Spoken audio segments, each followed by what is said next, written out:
For though we live in the flesh, we do not wage war according to the flesh. The weapons of our warfare are not the weapons of the world. Instead, they have divine power to demolish strongholds.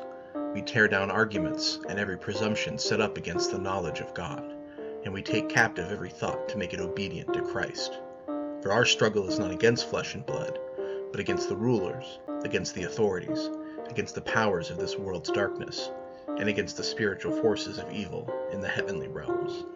V54 with the ego, yup. Big bad me, moving to the left. I'm seeing bang roll, but I never stuck until he say so. Gotta kill my flesh. I'ma take a back seat, gotta decrease that sweet. That's cool with me. Letting him lead that super breeze. Riding his hotel. All right, welcome to Cantus Firmus. There are lots of things going on in the news, and I wanted to get some different perspectives than the two that we're constantly hearing. So I invited my friends John Dangelo from the Anti-War War Vet, and also Aree Spivey, who's supposed to be here but isn't here yet. I'm going to be keeping my eye out for him to see if he jumps in. He's the artist from Failed Kingdoms who did the music that you heard at the top there. And so I'm hoping that John at least, but hopefully Aree, can provide some perspectives from a Christian pro-liberty point of view. So how are you doing today, John? Great, Cody. Thanks for having me. Hey, always love talking to you, friend. Now, are you wearing an anti-war war vet hat right now? Of course, I never leave home without it. Nice. So you were kind enough to send me one as well. Yeah, you're looking great. Thank you. Actually, I was going to ask you who was on your shirt because I recognize the face, but I'm struggling to place it. I'm Bavrik. Okay. Yeah, as I was telling you, living on a boarding school, I think most people are pretty sympathetic to at least labor-centric economics. So I wear this because it's extremely subversive. No one knows who he is or what he contributed. Makes me feel pretty funny wearing it around. Sure. All right. Well, so what I kind of wanted to talk about today is, I guess, first of all, trying to string together and make sense of all these different, incidences of violence that we're seeing in riots and protests, and then kind of maybe move on from that to talk about kind of how race has taken central stage in a lot of these conversations, and whether or not the approaches that we've been these kind of more contemporary approaches to race and race theory are very helpful for trying to sort some of these things out. So I guess maybe we should start with Kenosha, Wisconsin, and so it's tough to know where to start actually, but we'll start with Kenosha, Wisconsin. So we've got this story about Jacob Blake. He's a man who's shot by police in Kenosha. And as usual, the initial reports of the story ended up being misleading. So I think what I heard first anyway, was that Blake was basically this good Samaritan who was in his car with his kids, and he stopped to break up a fight between two women on the street. And then police showed up, and as he was trying to get in his car to leave, he was shot 7 times in the back. That was like basically the account that I heard. Is that more or less what you heard at first? Yeah, that's definitely the sense I got from early reporting. And if not an innocent bystander, I think one of the first articles I read had mentioned that he was at maybe an estranged spouse or ex-girlfriend's house at the time, but that there was a fight that he was breaking up.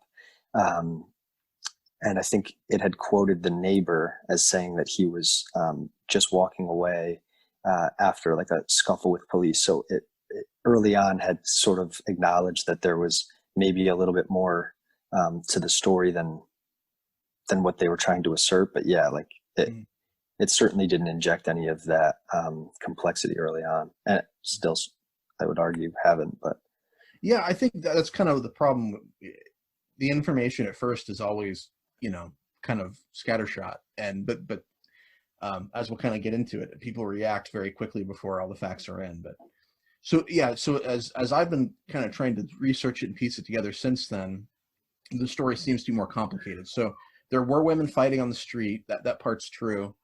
And one witness reported that Blake actually said nothing to the women, but others claimed that he did try to intervene between 2 of them. I think there was a larger group. There were like 6 or 7 women who were arguing on the street. But I think the assumption is that the police kind of showed up randomly or whatever, or showed up because of this fight somehow, which isn't actually the case. they actually arrived because of a call from Blake's girlfriend that he had stolen her car keys. Mhm. And so he actually wasn't even supposed to be there. He wasn't permitted to be there because he had sexually assaulted her in July and had a warrant out for his arrest that hadn't been served yet. Mhm. So Well, that's that, why what's that?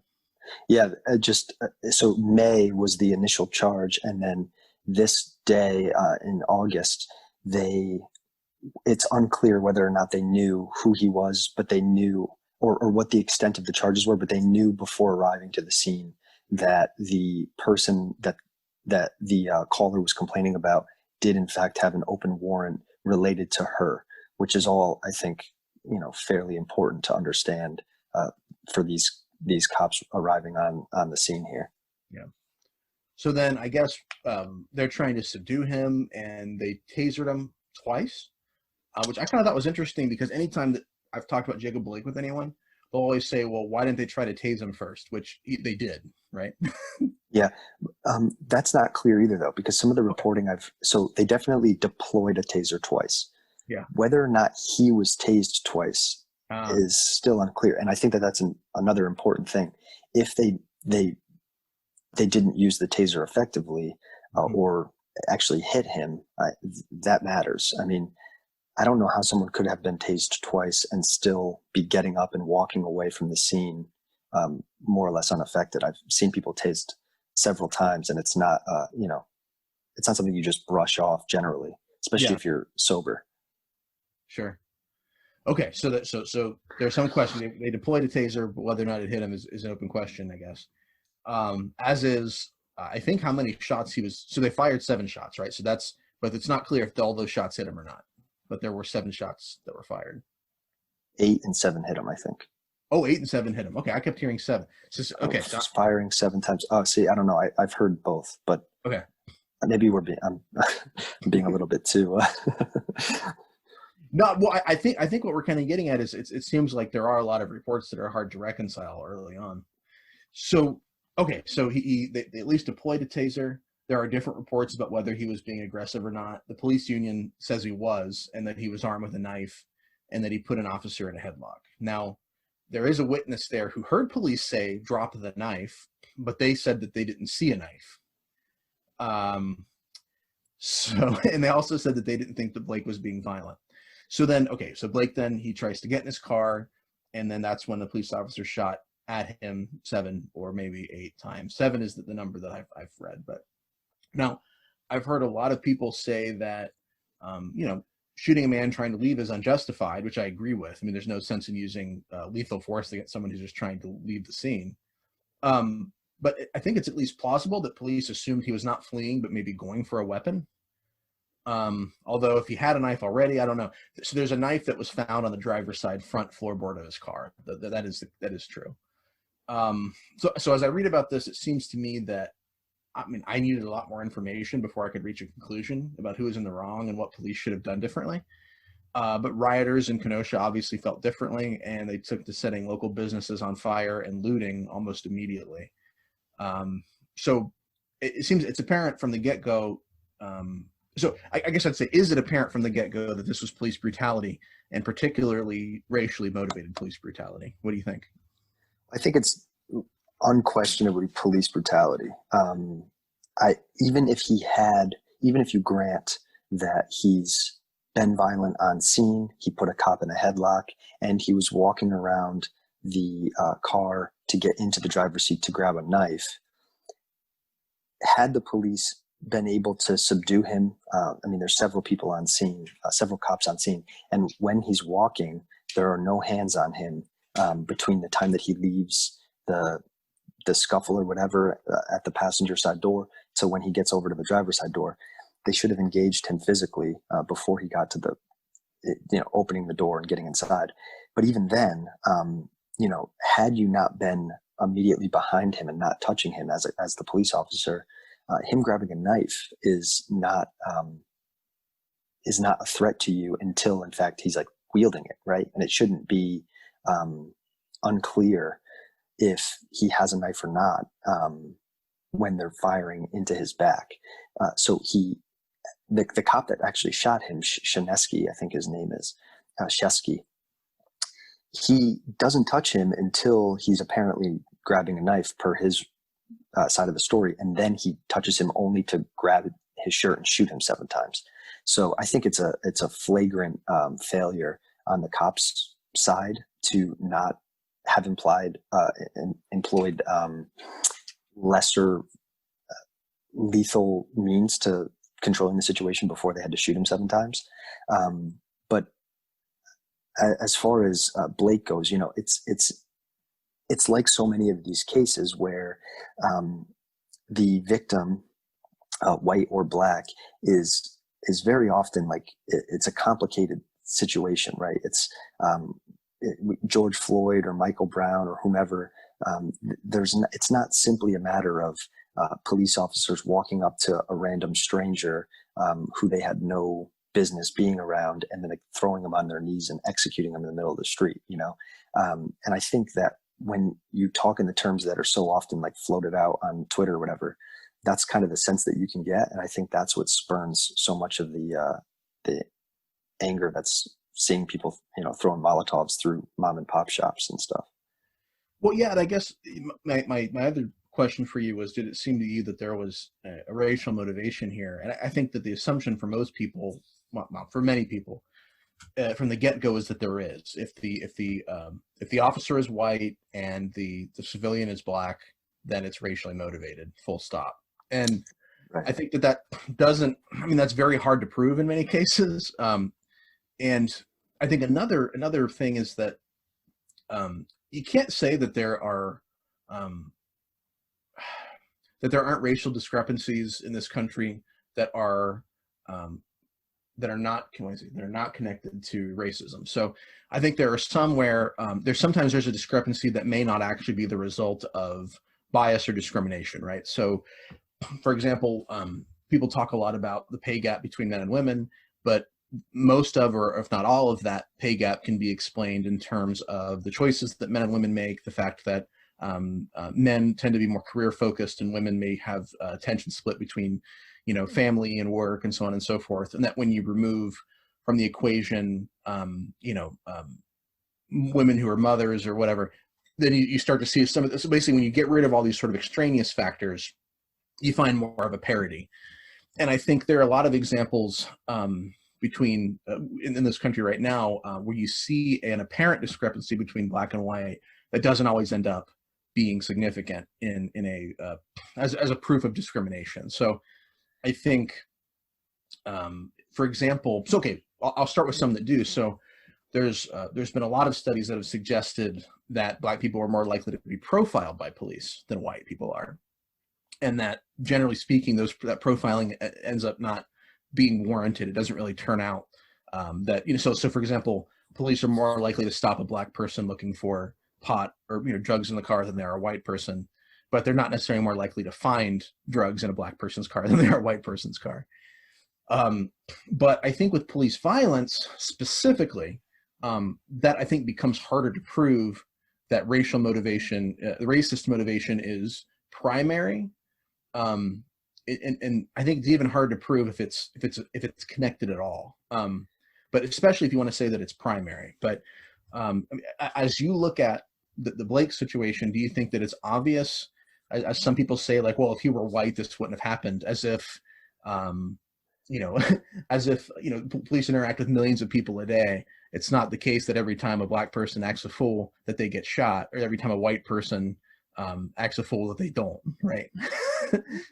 Right. And so to your overarching point, I think the very nature of the argument that is so often put forward by Black Lives Matter is that systemic racism is this insidious, unfalsifiable charge about society, sort of writ large. And we have to be, we talked before we got on about anti-racism. I'm sure we'll revisit it, but that now anti-racism is going to be the cure, that we have to be actively combating racism in all forms and bias to ensure that we can change these sorts of problems. But I think that it's sort of an irreconcilable issue that they find themselves in, because first, it's this issue of systemic racism, which necessarily means that it's not individually perpetrated, but a problem of systems and policies. But then when these issues come up, the solution that's called for is never policy change, or very rarely. Instead, it's that we need to see police officers, the individual shooters, prosecuted rather, and that they need to have murder charges, murder one charges, whatever. And all of that is fair enough. And I'm not against these cops being prosecuted to the full extent of the law, but it's purposefully sort of like whitewashing all of the complexities of these issues, and then not really answering the charge that they're making about systemic racism, which I think is something I don't really agree necessarily with systemic racism being the primary cause of these issues.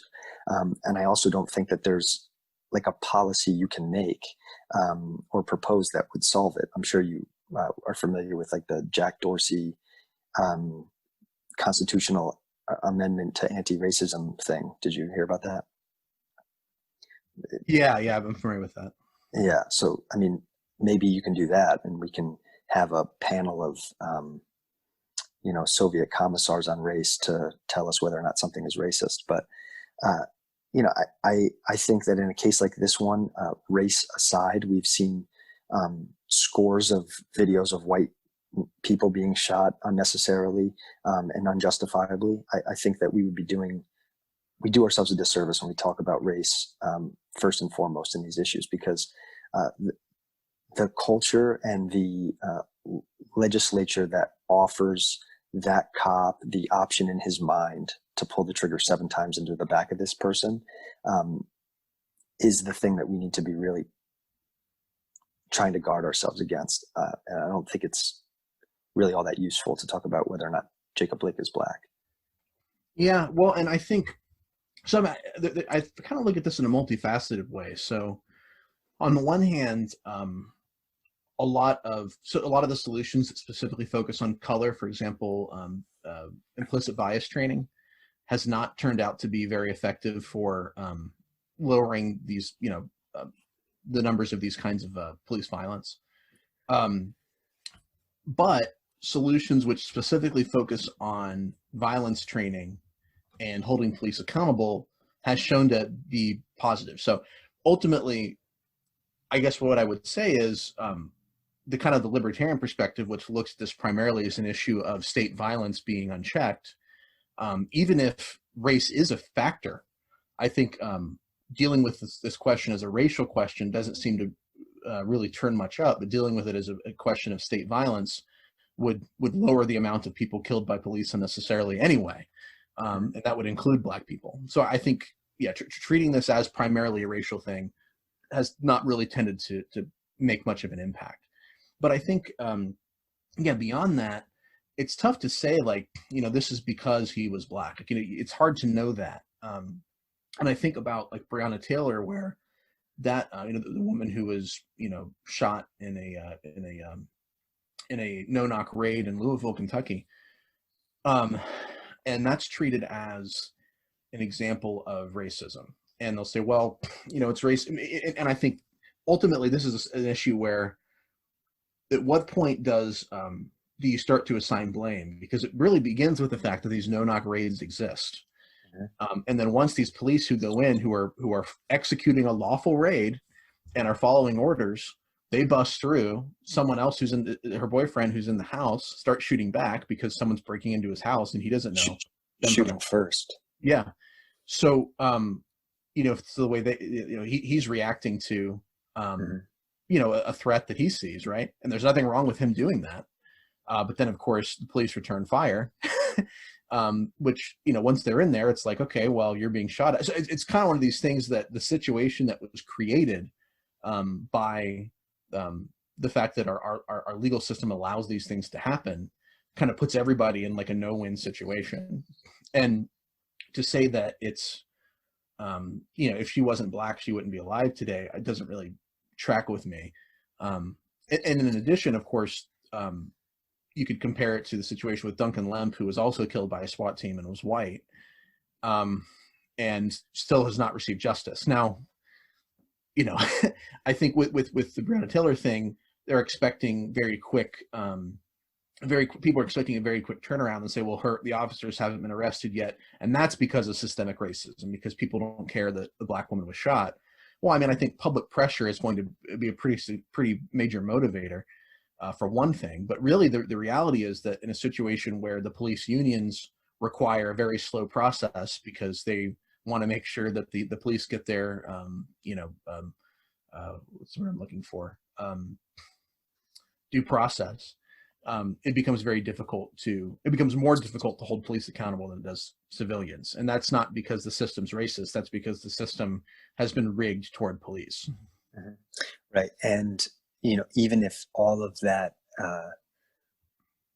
weren't the case, you can see by the behaviors of the people protesting this stuff that the solutions are really sort of secondary to the protest itself and to fomenting these uprisings or whatever. So, a simple but obvious example, we had a senator introduce a bill to end federally no-knock raids and named it after Breonna Taylor.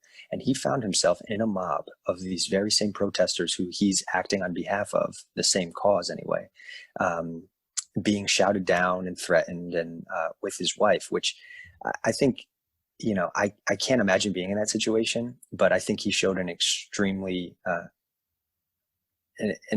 noble amount of restraint. If me and my wife were walking down the road and we were being mobbed by all of these people, I don't know that I would have been able to just I guess he had the benefit of Parks police surrounding him, but how he didn't lash out and get violent himself is kind of astonishing. Yeah. I don't think that very often, I don't think that the problem that they're rallying about is really something that they want to solve. I think that that's why there's so much obfuscation with the way that we talk about things, and there's so much rhetoric employed to sort of muddy the waters and make things extremely one-dimensional. And it's scary. It's really scary, because I don't think we're in a place where we can have rational political discourse about any of these problems, except to loot and destroy things and demand that the opposing political side capitulate, not that any change is really made. So yeah, I totally agree with you that there are huge structural changes that need to be either made by Congress or various state legislatures to change no-knock raids and the way that police interact. Their cultures are terrible, and I think you and I have talked about this a little bit, but police culture and military culture are really analogous, and there's this divide in their own minds between themselves and the lesser civilian. And I think that right there's the beginning of the dehumanization process that allows for them to treat quote unquote civilians the way that they often do, as if they're nationals in some occupied country and not people that they're supposed to be protecting and serving. But in a case like Jacob Blake's, I think that we as libertarians, I'm kind of drawing you in here, would be really wise, unlike what the LP National wants to tweet out every day, to really draw a distinction between the conversations that are happening on the ground between left and right, and the fact that this is a systemic problem because of the way that we police, the way that we criminalize so much of peaceful life, and start really making proposals about the way that we can change that. Because I don't even think it's all that useful for you and I to speculate about race versus not race, because it doesn't matter to either side. I don't think.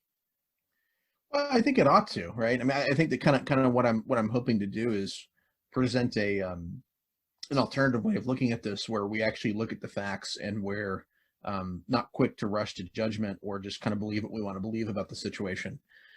And I'm hoping that somehow that gives an, a leading by example kind of approach, like, hey, you guys have really dropped the ball on this, and you really simplified a lot of these cases, and you've rushed to judgment.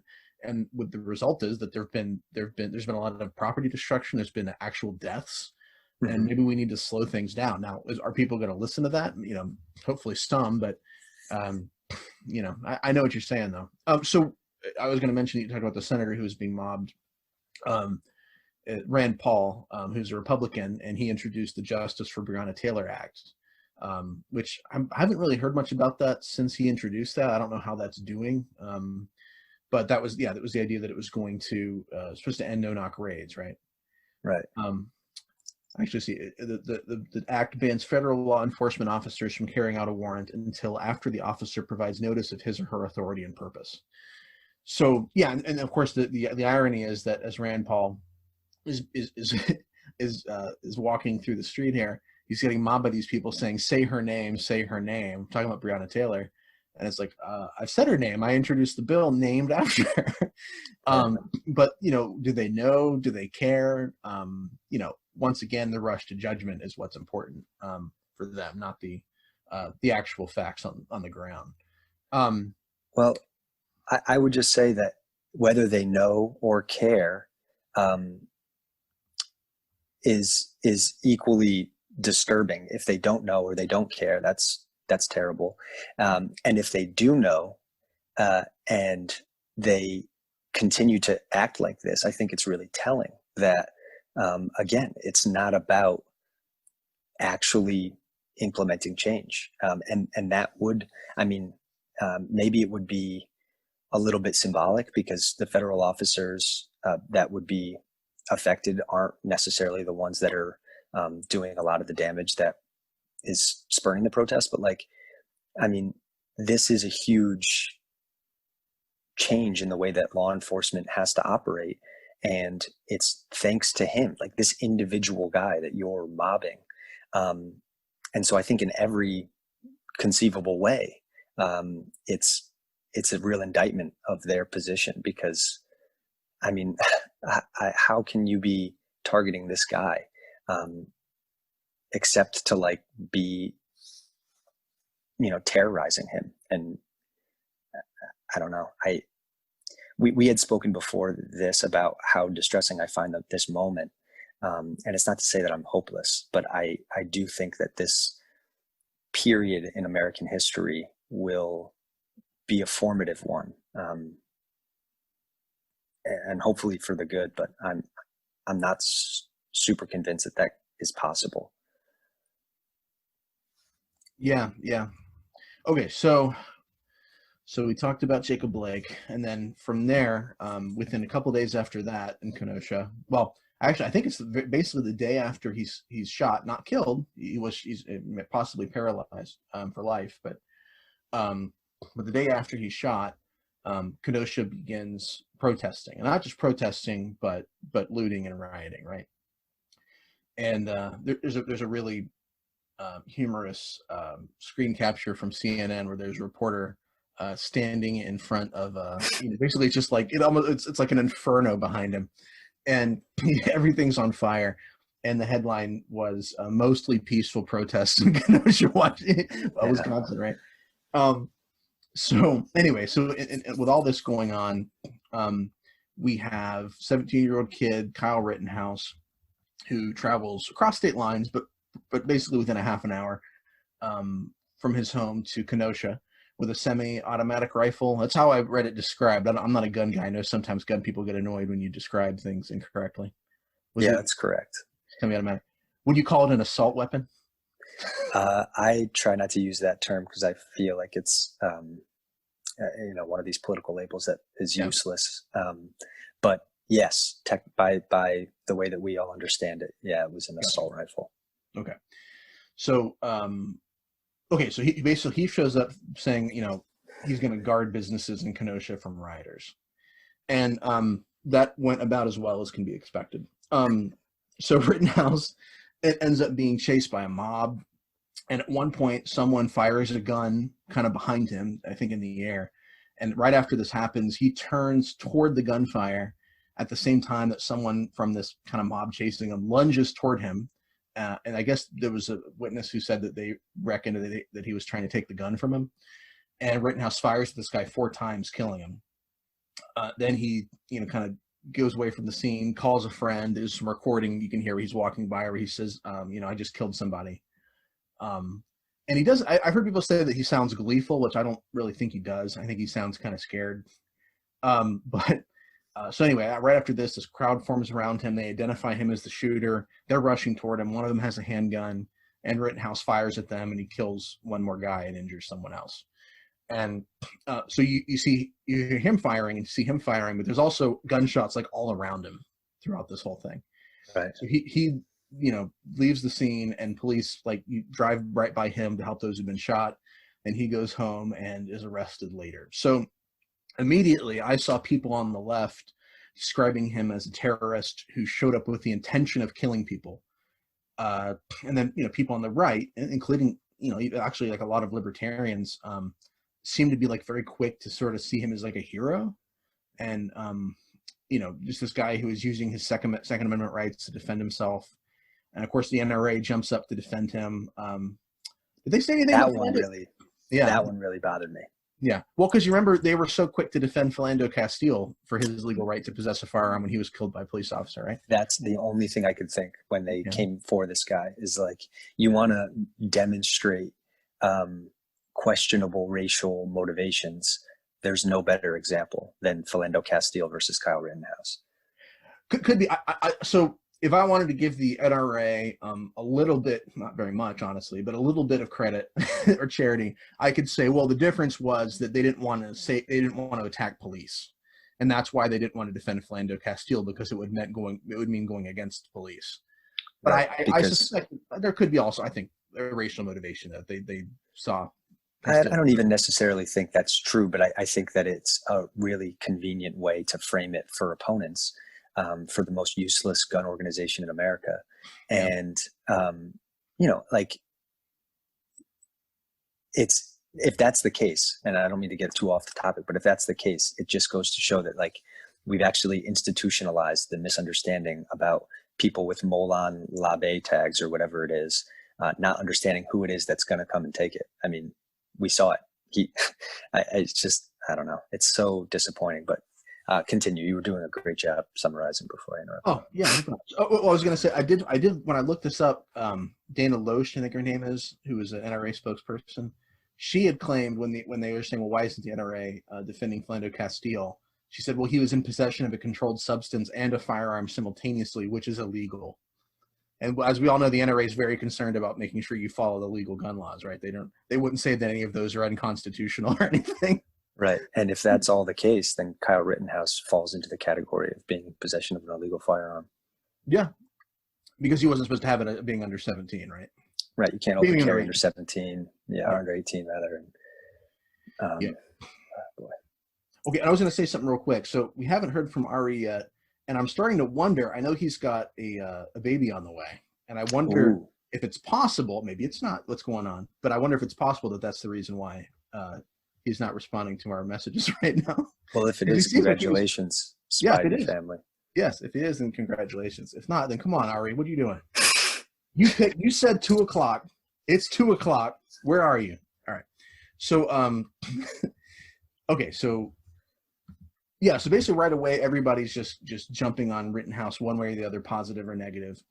And I've been personally was really mortified at that there were people who. I guess I was more mortified in one sense the way the people on the right defended him. I mean, I think the people on the left were very quick to make an assumption. We have this sort of thing. It's almost like we sort of check for the jerseys, what team are you on? And we're very quick to sort of go, okay, who's this guy? Okay, he's a cop. Okay, well, he was bad then. Or, this guy, what colors? He's black. Okay, then he was all right. And I think, that's not, you don't do that. You don't say, what team are you on? Okay, I know you're good or bad. You sort of say, what happened? And right. I didn't see that really going on. It seemed like people were saying, well, he was shooting communists, so, whatever. And it's like, that's not. Yeah. Well, just to kind of go off there a little bit, I think that there is so much that we can take away from the Rittenhouse situation. But one of the biggest ones is that he is an immediate political flashpoint. We don't really know a whole lot about the most fundamental part of the case, which is when he shot Rosenbaum, was it a justified shoot or not? If he killed that man justifiably, then the people attacking him subsequently are at least in murky waters as to whether or not they should have been. And it's understandable, I think, if you're at a rally, you see some guy, don't know the circumstances, shoot some other dude in the head, that you go after him. I think it's unwise that you just watch someone shoot someone in the head and then you try to attack them with a skateboard. But they did that, and maybe they were doing it from an honorable point of view. But either way, whether or not when he fired on Rosenbaum was justifiable or not is really fundamental. And no one's really talking about that too much. I think the New York Times piece we talked about did a really good job of talking about how little they could really get from the video that was available. Yeah, that was something I posted on Facebook. There was a New York Times article that gives a kind of a blow-by-blow account that was, I thought, surprisingly objective. Yeah. And then you kind of devolve into leftist screeching and right meme world. And I find it hilarious that I don't think it's easy to get a good sense of what it is that the right feels about a thing, oftentimes, because you'll get these ridiculous memes and try to like distill their position from it. But like, him killing pedophiles and communists being celebrated, I don't know that they're even really celebrating it, but I mean, it's certainly the sense that you would get from it. But it's just such a crazy time to be trying to consume media and get a good sense of where everybody's at.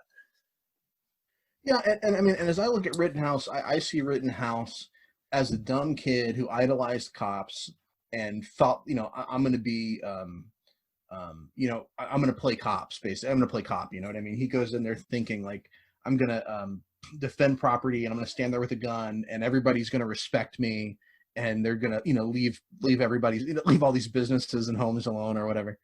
And I just think he was a dumb kid who got in over his head. There was early reports that his mom drove him there, which, if that's the case, I mean, what a terrible mother. But I don't know if that's actually true, because I haven't seen much about that when I tried to research it. But yeah, I mean, it could be that it'll come out that he went there intentionally to kill people, but I suspect that he didn't. They've got video of him kind of helping out with things earlier on. I think I even read something that he was handing out like water or supplies to protesters earlier on in the night. But if you look at it, I mean, it's not like he's waiting to shoot people. He's being chased and he reacts because he's frightened. And I think that's the most obvious reading of the situation. So I don't think he's a hero. I don't think he's a terrorist. I think he was a dumb kid who thought that he was going to save the day. And that's just not what happened. But I mean, do you see that differently, or? No, I think that that's probably the best reading of it with everything we have so far. And it's unfortunate that he was in a circumstance and had so little support that he thought it was wise to bring a rifle to a protest like this. Yeah. And then he gets separated from his group and, is not trained enough to make wise choices with a firearm. And this is the outcome. I think the onus ultimately is on him and whomever gave him the go ahead to get out there with a rifle and, play vigilante, but, or security guard, whatever. He shouldn't have been there. And I think that that's a really fair point for the left to be making. But it's also true that the people who are burning down car dealerships shouldn't have been there either, right? And that's exactly the point that needs to, the counterpoint that needs to be made is like, we've devolved into absolute chaos in some of these areas, and the same media that's quick to absolutely skewer this kid and paint him in the least gracious possible light, up to and including U.S. senators considering him a white nationalist terrorist going there to attack Black Lives Matter protesters, as if that's a useful way to be framing the situation on day two. I think that we aren't really talking in normal terms about what's going on here. And yeah, you can wrap your head around why it is that he would feel like he should be there or want to be there, want to help out. And yeah, I saw a video of where he was like yelling that he was an EMT and that he was going to provide care to these protesters that were pepper sprayed. So, he seems like just kind of like a hardo goofball 17-year-old who someone gave a rifle to. Yep. All right. So basically the next chain of events here, and maybe this is more tangentially related, but I think it's connected. So all the stuff that's happening in Kenosha amps up the already constant violence that's been going on in Portland. And so what kind of got added into the mix is that all these Trump supporters came out in Portland, where leftists had been like there every night trying to set things on fire. And so of course the Trump supporters show up, they clash with the left wingers, and the result for that evening was that a Trump supporter named Aaron Danielson was shot and killed by a left-wing protester, who was basically, I think they tried to say early on that it was some kind of in defense or whatever, but there's video of him like lying in wait, hiding behind a pillar, and he just kind of runs up on this guy and murders him. And of course, all the people who were all the people on the left who were talking about how much of a terrorist Rittenhouse was, very quickly came out against this left-wing shooter, right? Yeah. But no, actually, that didn't happen. But yeah, so then he tries to escape, and then police later kill him while they're attempting to arrest him. So this guy is clearly unstable. I read an article where they were talking to his sister quite a bit, and he had a lot of issues and was arrested while racing at 110 miles an hour on the highway against his 17-year-old son, both of whom were intoxicated. He sounds like he had a really unstable life.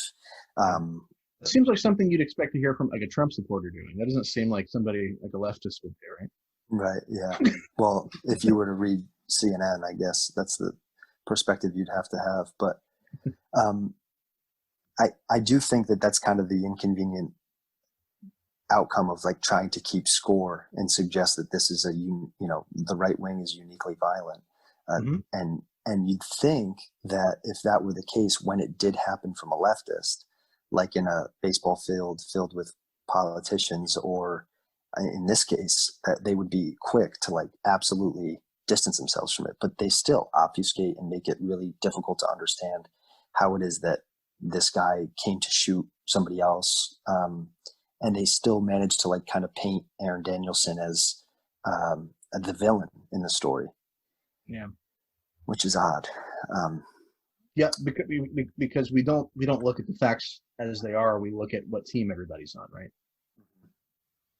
Yeah, and so there was an interesting for what's going on in Portland. I've been really fascinated in following Nancy Rommelman's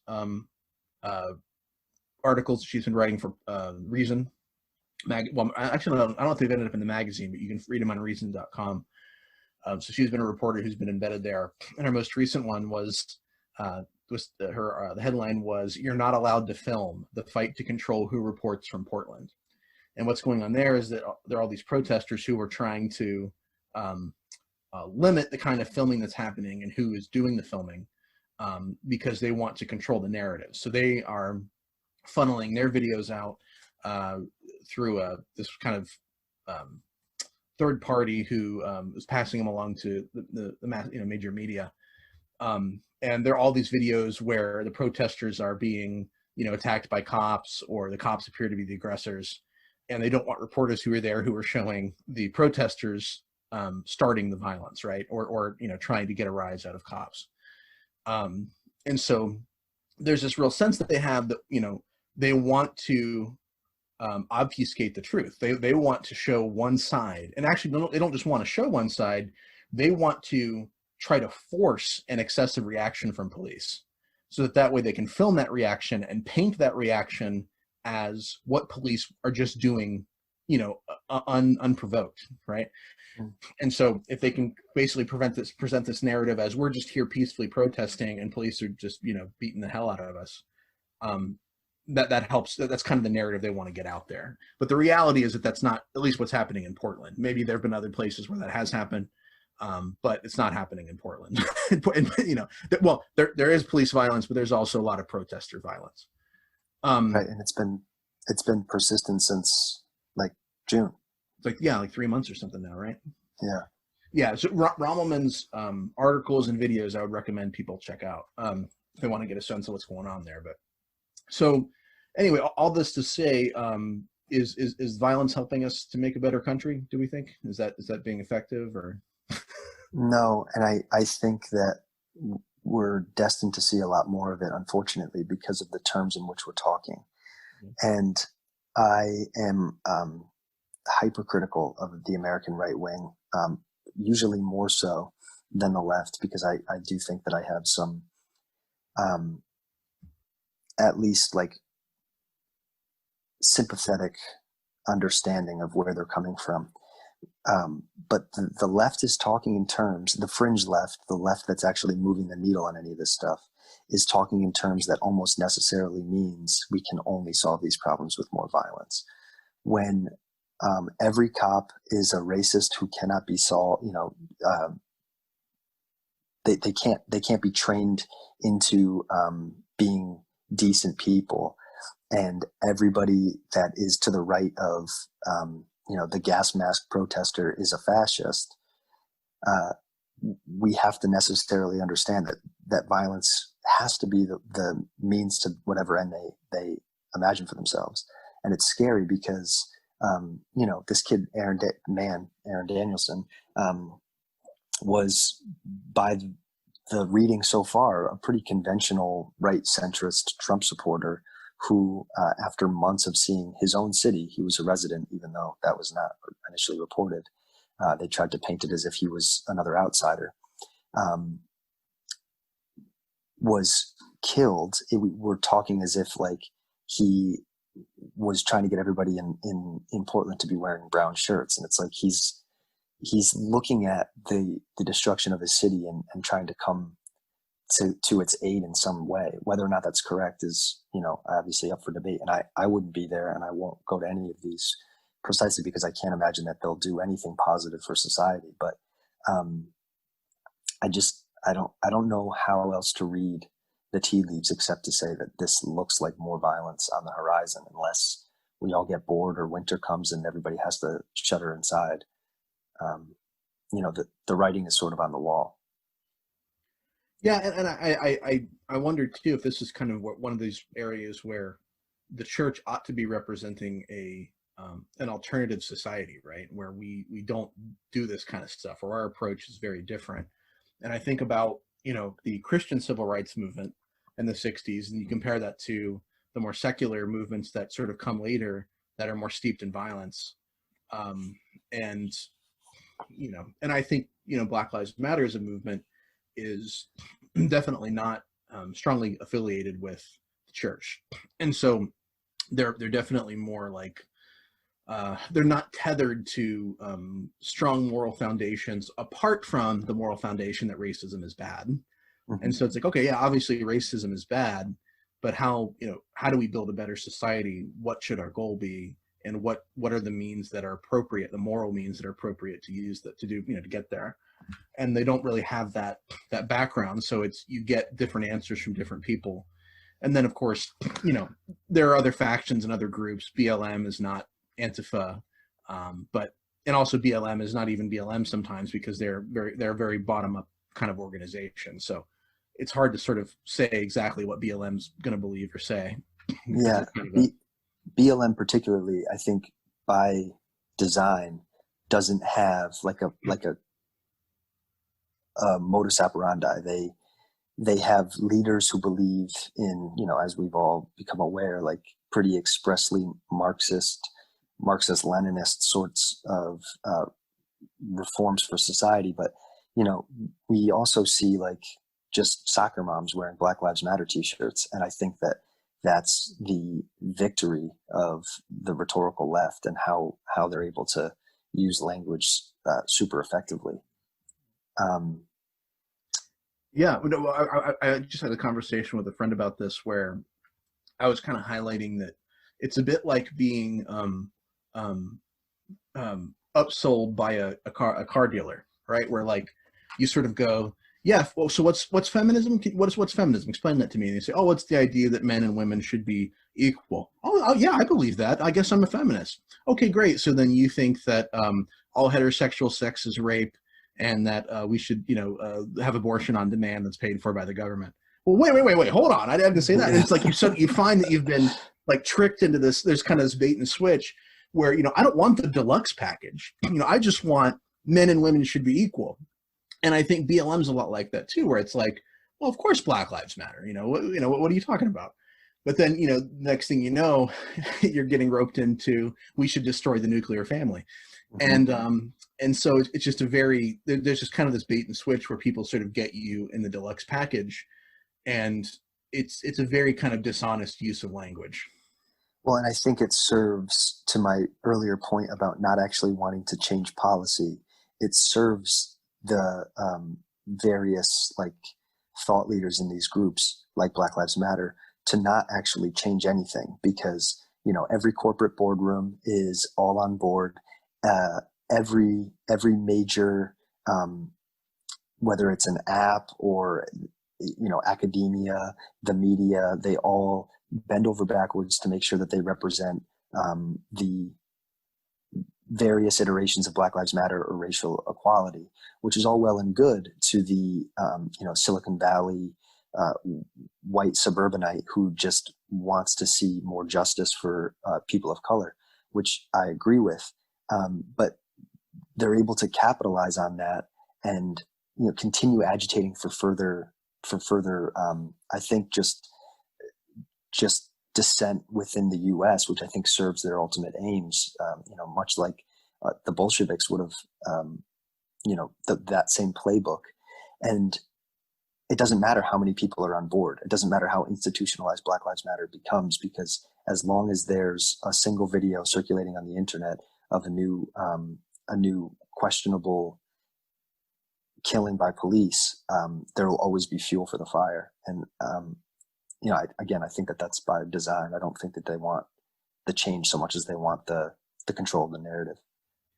Sure. Well, yeah, and I think there's also this kind of co-opting too, where we think that Black Lives Matter speaks for Black people, and so when they talk about defunding the police or sometimes getting rid of the police, I think there's been an assumption among white liberal college kids who are bored and have nothing to do because COVID's keeping them out of school, and that this is what Black people want. And if I support getting rid of the police, that's me helping Black people.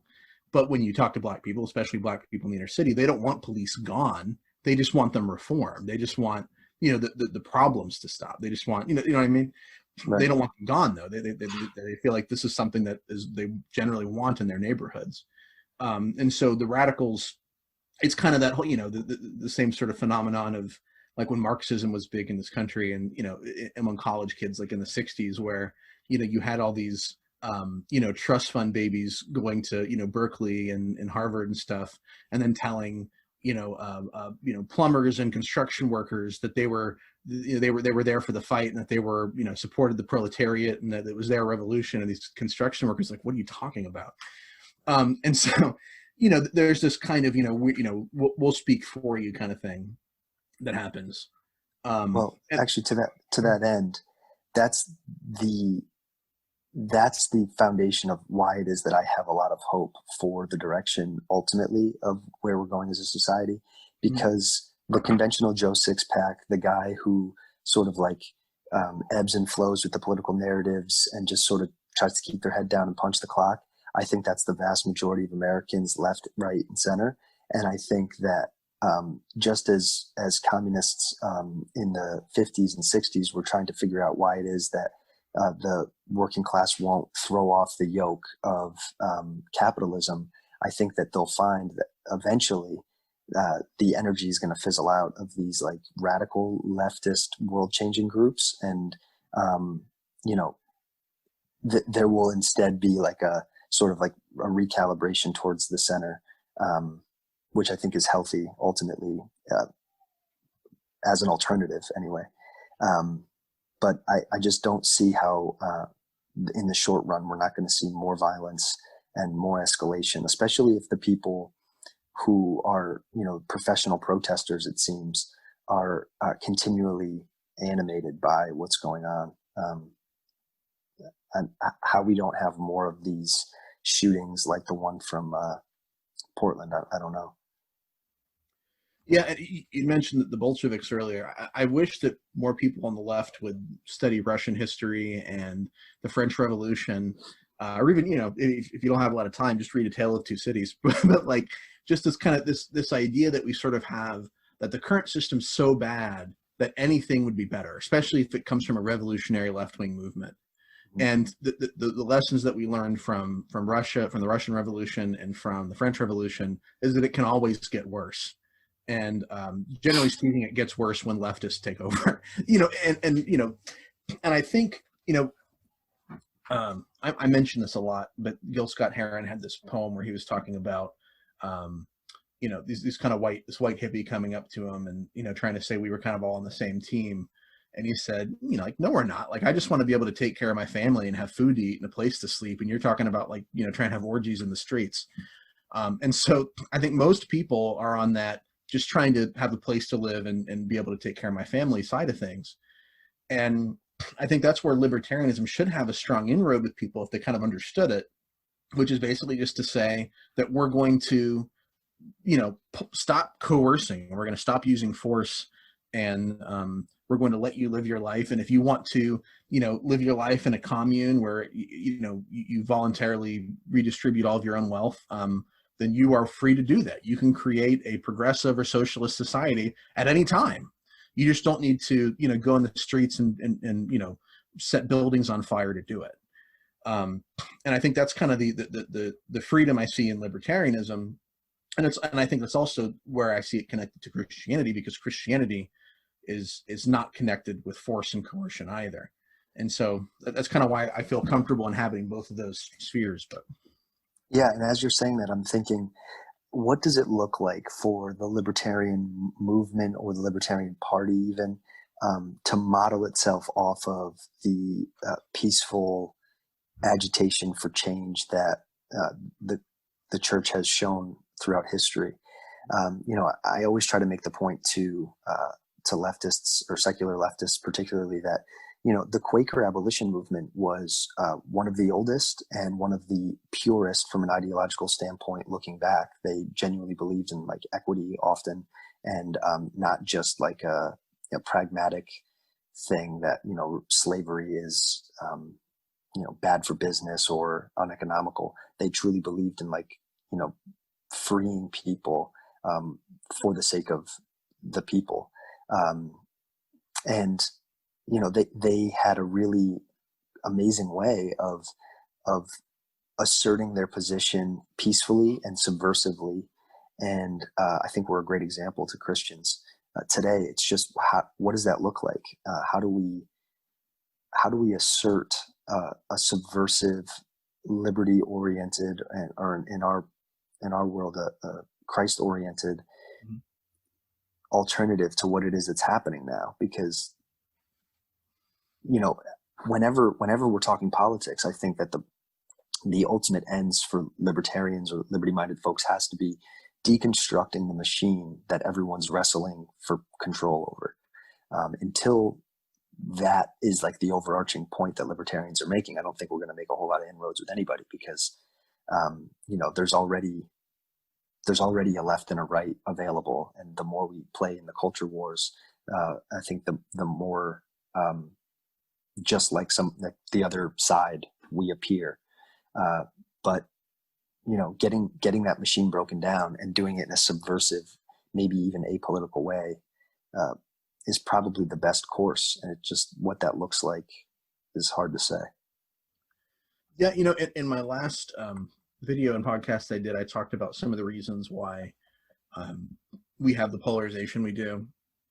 And one example that I didn't give, but I think is probably significant, is that for the left and right, violence is central to their solutions. And it's also a zero-sum game. If the right wins, the left loses. If the left wins, the right loses. And so they're both trying to force a way of life on others through force. And so when you think of it that way, like it's like almost like a no-brainer why, if you're on one side of the spectrum, you would be terrified of the people on the other side, and why you would think like, these people are awful monsters or whatever. And But what do you think is substantially different about today? Because that's always been the case in the U.S. Mhm. mostly when you have a two-party system over government. So what has changed so dramatically that we're at this fever pitch now? So I gave a few examples in my last podcast. I mean, I did talk about the role that social media plays in kind of connecting to that lizard brain part of ourselves that that works on fear. I think the fact that politics has become a religion and displaced Christianity is a big part of it. So, generally speaking, when you have a society that lacks some kind of central thing to make it cohesive, that society will end up in civil war and all kinds of problems, right? Various kinds of divisions. And I think we don't have anything that centers us anymore. At one point, even if not everybody was a Christian, at least there was kind of a Judeo-Christian backdrop. What was it? Can't remember. I'm trying to remember who it was off the top of my head right now. Oh, it might have been Eisenhower. Eisenhower's kind of civil religion idea, right? That we kind of, as Americans, had this kind of generalized religious view. And I think, basically at this point, we don't have very much that keeps us unified anymore. And, I would obviously like to see Christ be that. But I think even for those who don't hold to religious view, if we could start with this kind of notion that people, have a right to life and to live their life as they want, rights to their life, liberty, and the pursuit of happiness. I think if we could all kind of agree on that, I think it would be much easier for us to even have some of the things that where we differ on, right? The things that separate us. Because nobody drives by Amish country and says those Amish, they're going to take over. I don't trust them one bit. Or Hasidic Jews in Brooklyn or whatever. And it's because that's not what they're interested in doing. They're not interested in using violence to take over society.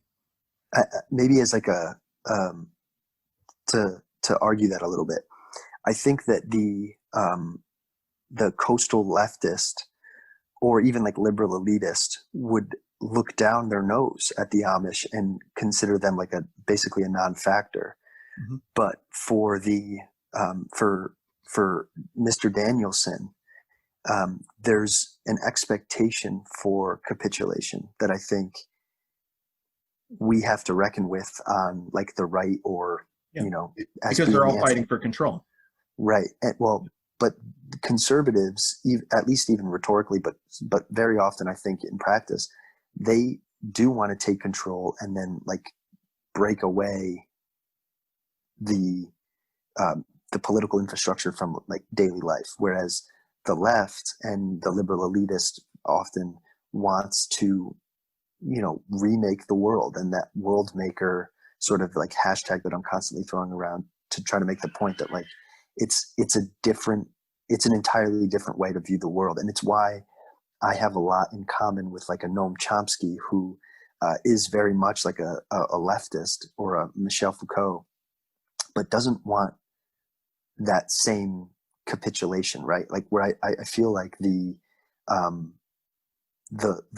furthest left 5% are, have a lot of kinship with them, but it's the remaining interim where they genuinely want everyone else to accept all of the presuppositions about the way they view the world, and any sort of dissent is like it's to fight against like their version of morality, broadly speaking. And you don't think right wingers have that same kind of instinct? Because I feel like if they didn't, they would just be libertarians. Yeah, I don't think right now. I like 30 years ago, I would have said absolutely not. Right, even like the Bill Buckleys of the world, as abhorrent as he was in so many ways, was sort of like a leftist, right? Like he was a big government Republican.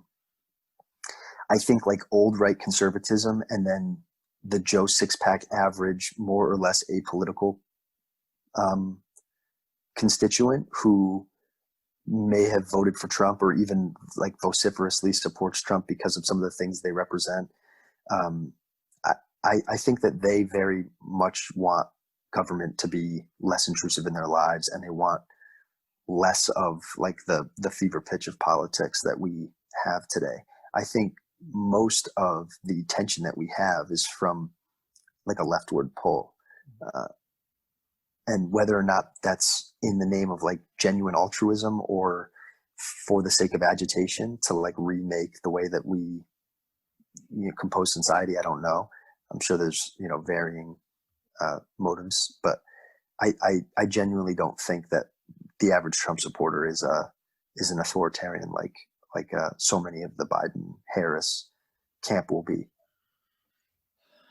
I don't know. I mean, I think a right winger is probably less likely to have a comprehensive top-down approach to the way they think the country should be run. I think that they're going to definitely be in favor of kind of a more of a bottom-up approach. But I think to say, so yeah, if you want to talk about, for example, the kind of nation building of like a George W. Bush, that's different than like a Donald Trump who mostly wants to stay out of what the rest of the world is doing. But he still is in favor of tariffs. He still has a very kind of draconian immigration philosophy. And I think Trump's a perfect he's a perfect like sort of encapsulation of the right today. He's never read anything. He's never thought critically about any of this stuff, and he doesn't really have a comprehensive view of the world. And I think that's the sort of leader that the right deserves today, because most of them don't. And that's because they don't really want to. And the left doesn't need to, because they just work off of platitudes and bumper stickers. And then the right, who, has the responsibility to like be read about this stuff and think about this stuff, if they want to be the ones to conserve the world before them, they have to know what that was. And most of them don't today. But I find them just less offensive. Like they're not going to be the ones knocking on the door demanding my tribute. The left will. Yeah, I definitely. I think both the right and left are not really comprehensively small government, but they do have areas where they want to see less government. But I think that for someone who's like more of a cultural Marxist, who is more authoritarian, what you're seeing is it used to be there was a left that was like liberal in the sense of free speech and freedom of religion and things like that. And I think that the left is getting more illiberal. And so I think like I said, there used to be this kind of liberal left that's moving more into an illiberal left. And so they have a more comprehensive view, whereas maybe the right is not quite so comprehensive. Still not, really like pro-liberty across the board. But I think I could definitely understand the argument. I could definitely maybe get behind your argument that for like the cultural, Marxists, so to speak, they have a more comprehensive sense of what the government should be doing and forcing on everyone. So apart from the obvious stupidity of violence and riots, the other thing that comes to mind in all these accounts is how quick we are to make a judgment when we have almost no facts whatsoever. We just kind of check to see what team the players are on, check the jersey, as it were, and then we determine who is in the right and who is in the wrong, not by what they did, but by which group they identified with. I think one of the most symbolically significant stories that illustrate this was an event near the end of last month where a homicide suspect shot himself while being chased by police. And initial rumors that police had shot him prompted fresh protests and looting from people who didn't care to look into the facts before destroying the property of others. Police have since released the video of the man killing himself, hoping to quell demonstrations. And so as I look at it here, we aren't following the advice of Paul the Apostle. He reminds us what it means to love others. Love is patient and kind. It doesn't boast. It doesn't dishonor others. It's not self-seeking or easily angered. Further, it rejoices in truth. It doesn't react unthinkingly with violence or hatred, but it waits to get more information so it can understand what's going on. As for us, we don't want truth or justice. We just want to hate the people on the other team and call them morons. So speaking of treating people on the basis of what group they're in, we're in an interesting moment when it comes to race relations right now. And much of it is spurred on by police violence, which is argued to be targeted toward Black people uniquely. But in general, there is this new movement which is called anti-racism, which seems intent on fighting racism, not using the old Martin Luther King strategy of seeing people as individuals and judging each person by their character, but of forcing everyone into a racial group identity of either Black victims or white victimizers who benefit from the exploitation of Black people.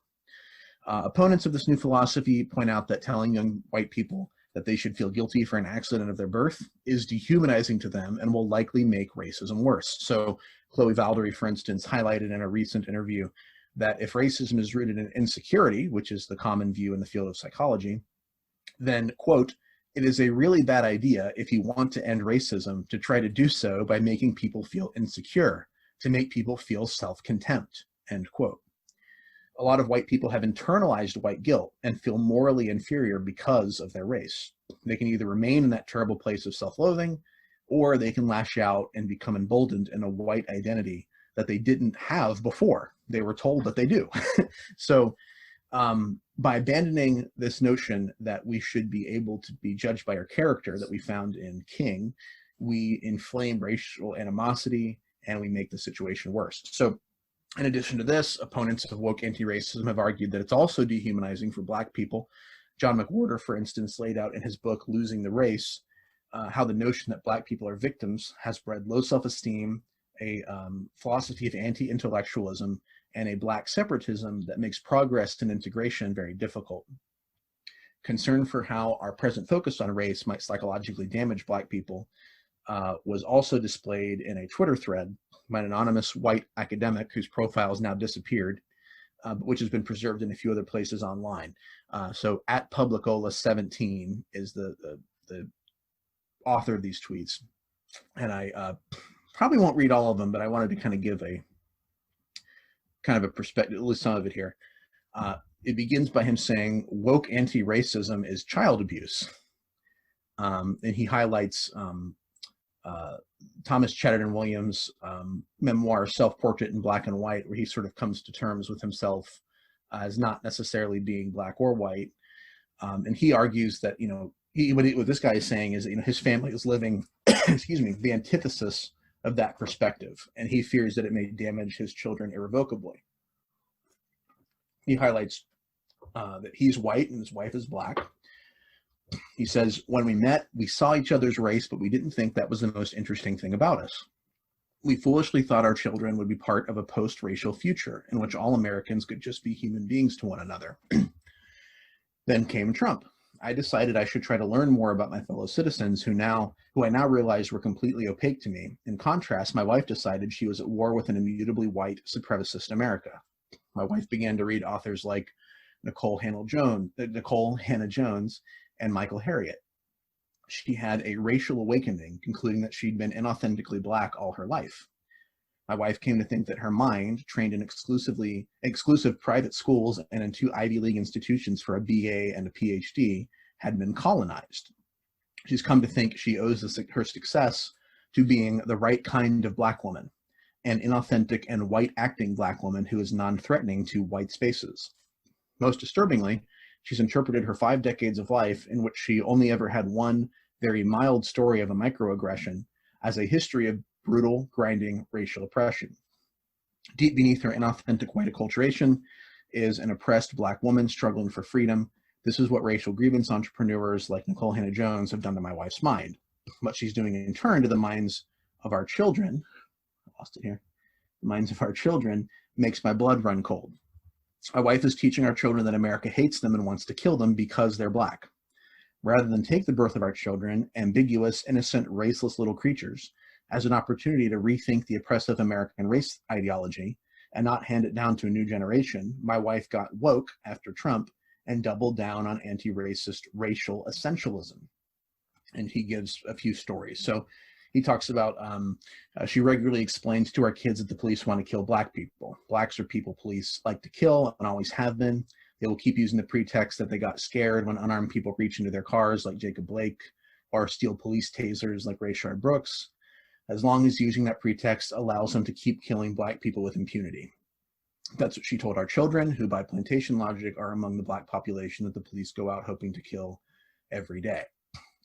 Second story, she told our kids that Kyle Rittenhouse, like so many whites, hates black people and wants to kill black people, so he went to a BLM protest and opened fire. When I asked in a neutral way why she thought Rittenhouse had shot those people, she became upset and stormed out of the house, not to return for 3 hours. The obvious answer is that Rittenhouse is a white supremacist. I don't think she even knows that he shot only white people. Any probing beyond this self-evident axiom is too triggering to indulge. And he goes on to say he doesn't have a defense of Rittenhouse. He thought he was a, what am I trying to say here? Oh, I have no defense of Rittenhouse, a confused, stupid kid whose foolishness and apparent criminal behavior led to his needless killing of 2 people. Third story, and I'll end it here. We drove by a poster that said Ahmaud with a pic of Aree. His daughter said, "Who's that?" His wife said, "That's a black man who was killed." My 7-year-old daughter, now trained to think white people hate and want to kill black people like her, went straight to the inference. Oh, so they killed him because they hate black people. My daughter needed no further information to infer that a black man who had been killed was killed because they hate black people. So he goes on. He goes on to talk about how his wife is trying to inherit the wound, as Thomas Chatterton Williams says, when she should inherit nothing but joy, love, and a sense of her own endless potential in a world that will reward her for her beauty and brilliance, not punish her for her hatred of her blackness. So you can try to find more. That, like I said, the tweet thread has disappeared because the profile has, but there have been people who have, posted it elsewhere.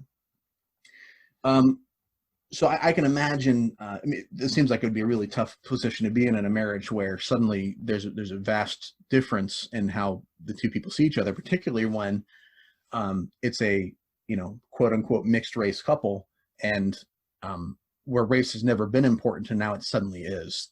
And I can imagine some of my progressive female black friends saying, "Oh, that's why you don't marry a white guy." but I'd be curious to hear what you think, John. And I mean, is this guy white-splaining or does he have a point? Oh, you're muted. Thank you. Sorry. I think that he's an unfortunate victim of an overprevalence in race essentialism. Everything is easily categorized by the color of your skin in conversations like this, and then that necessarily means that you'll have this sort of existence because of that. And it's easy, I guess, as a white coastal suburbanite to suggest that there are different ways to live regardless of race, but not only does it not jive with reality, it's just a really damaging way to view the world, politically and personally. And this is a terrible situation for this family. I feel badly for the kids. It's a very odd dynamic, and I so often don't think in racial terms, and the correct response to that from somebody who does would say it's easy for me not to, being white, and I think to some degree that's fair. But I just don't see a lot of value in couching every single conversation in literal black and white terms. Although not literal black and white, it's more like kind of brown and peach or something. But yeah, I know what you mean. Yeah. And by the way, it looks like Aree might be jumping in here in a few minutes, so hopefully we can get his perspective. I don't know if he read the tweet storm beforehand that I'd sent you guys, but I actually didn't get through all of it because it was like really bumming me out. Oh yeah. Yeah, just to think of like the weight of all of this discourse weighing on this family and manifesting in the way that it did. It's got to be so hard. And how do you bridge that gap? I had told you before we got on, but like my wife is purposefully apolitical. I couldn't imagine being married to someone who possessed like such an authoritarian way of viewing the world, and then also was not the same perspective that I had. That would be really tough. Yeah, for sure. Well, I think part of what I think I struggle with this is like, so I get there's different kind of moving parts here, but I think one of them is whether or not this approach is goal oriented. So if the goal is that we're trying to kind of build what King called the blessed community where race is not significant, I really question whether this kind of progressive woke anti-racism approach gets us there. And I think so that's one part. The other thing is, people say things like, we should, you need to stop talking about racism and it wouldn't be a problem or whatever. And insofar that racism is still a factor, we should talk about it, right? We should address it and we should try to fix it. But I think where it isn't there and we invent it, or maybe it is there a little bit, we exaggerate it, I think we are blocking a path toward peace. So if racism is there and we do nothing about it, we're blocking a path to justice. And if it isn't there and we invent it, we're blocking the path to peace, because we're focusing our attention on problems which don't really exist and can't be fixed. And so, like, if you can imagine a situation where, John, like your wife was constantly bringing up her suspicion that you were having an affair or something when you weren't, you can imagine that over time that would become very difficult for you guys to have like a successful relationship, because she was constantly bringing up grievances that aren't legitimate, And so I think when you sort of have an almost religiously motivated perspective where it's like, well, this is just the way it is. Cops are just always out to kill black people, and that's just the kind of world we live in. Like, excuse me, if that was the world we lived in, then obviously we'd want to address that. And even if there's a tiny bit of truth in that, we should, say it out loud and try to address it. But I think there is a danger in having a perspective that I'm going to see it whether it's there or not. And I think about it. I've read some of Robin DiAngelo's book, White Fragility, where she's someone who has led these or co-led these racial sensitivity, courses for corporations and stuff like struggle that. Struggle sessions. And she'll kind of jump out by saying, kind of inflammatory things to the white people that are there, that they are racist, which she eventually, I guess, will sort of define in some kind of a weird roundabout way that says, well, I'm not saying that you as an individual hate black people or whatever, but what she kept saying, basically she wrote this book because she said every time we would do these sessions, there would inevitably be white people who were offended and their feelings were hurt and they would get defensive. And it's like, well, yeah. and she saw that as a sign of white privilege, white fragility, and this kind of subversive sort of racism that maybe they didn't even realize that was in them. And, I feel like people talk about gaslighting a lot nowadays. Like, I feel like that's a very severe form of gaslighting, that I'm going to come against you and I'm going to claim something about you that I don't know. And then when you try to defend yourself, I'm going to say, well, that's just evidence that you're racist. And not just any charge, but perhaps the most toxic and culturally significant charge that you could make today in 2020 US, right? Sure, yeah. To be called a racist is, I mean, nobody wants to be called a racist. Like, that's terrible. Sorry, I'm going to send a link to Aree here. But yeah, so I guess there's different elements here. So, I mean, first of all, is it making up things that aren't there? And if that's the case, then that too gets in the way of building bridges, right? So, and I think in particular, when you are suspicious of the people who, should be your allies, that's going to create all kinds of problems. And I think that's part of the thing where we start to push people away and into another, I think there are a lot of, kind of white moderates who never really thought about race before, who are being told they should feel guilty.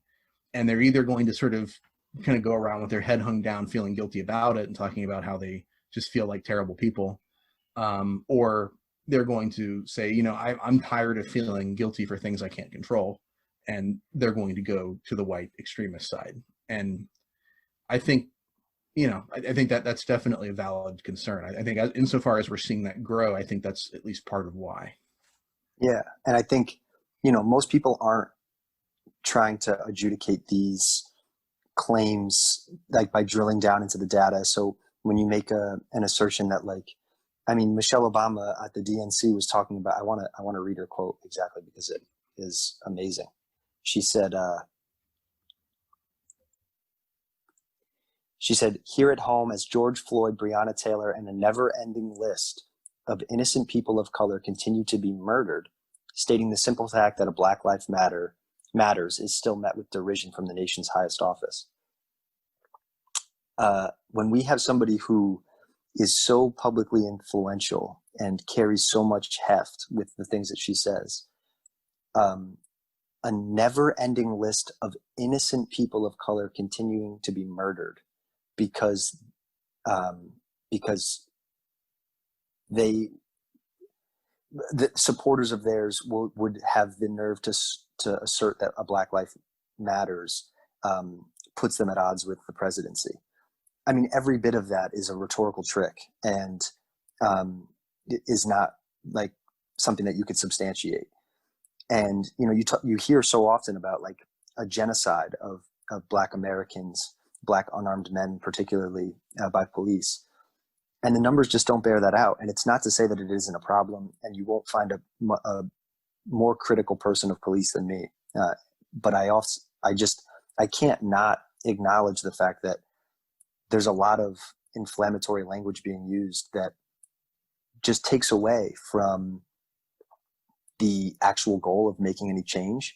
And it also makes cops, I mean, I work around police a fair bit between when I was on the ambulance and now in the ER. I interface with them quite a bit. And, you know, there's this sentiment that comes up a lot about like victimhood. And when you hear someone like Michelle Obama make a speech like that and frame extremely complex killings oftentimes as a never-ending list of innocent people being murdered, you can kind of wrap your head around why it is they think that way. And a lot of these shootings are not appropriate, and I will very oftentimes be more critical than the average bear about police use of force. But I mean, come on, it's just it's an objectively wrong way to frame the facts on the ground, and it's only with the hopes of like being inflammatory, rallying your base, speaking against the opponent, and it's disturbing to see how often language is used this way.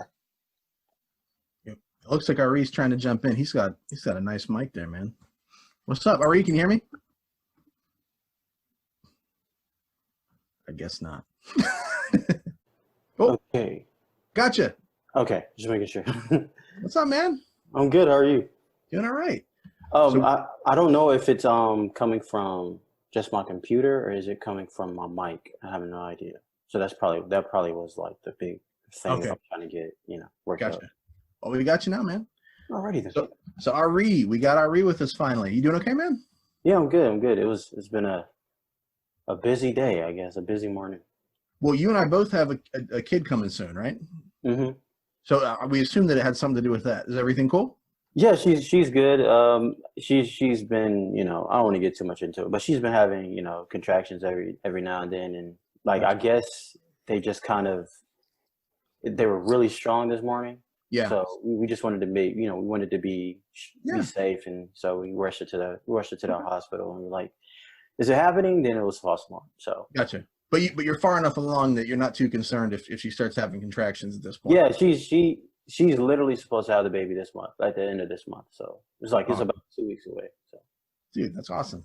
Well, we're glad you jumped in and glad everything's all right. So Aree, we were just talking about the tweet storm from was it Publicola17 on Twitter. Did you have any thoughts about that? I mean, is he white splaining, or does he have a point? It's weird because because I'm in an interracial relationship too. So I do know that at one point I was quote unquote woke. I wasn't always where I am now. Specifically coming out of high school and going into college.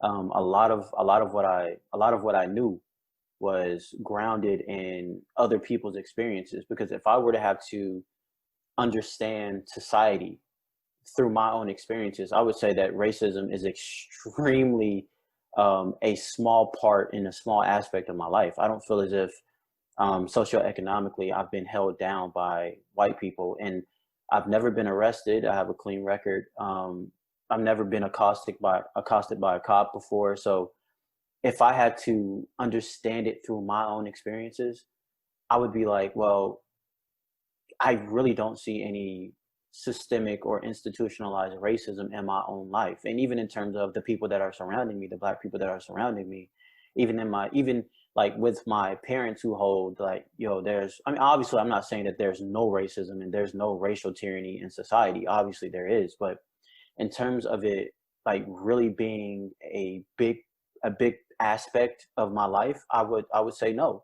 And so even in terms of my wife, I remember when we were just getting together, my wife is not a very political person. She's very apolitical. I would say, like, we talk about, libertarianism, and she's an anarchist basically, but she doesn't get involved in the politics. And so, like, if you're friends with my wife, she's extremely apolitical. She just doesn't care about politics. But at one point, when I was on that side, it would kind of cause a little bit of tension in terms of me and my wife's relationship, because it's like, I'm telling you that I'm being racially and systemically oppressed by this tyrannical thing out there, and she's kind of like, well, I don't really see it, and so it's kind of hard for me to sympathize with it. But she's trying to, she tries to, but she, like, I couldn't force her to believe something that she didn't believe was true. And so I can kind of see that it would be causing a little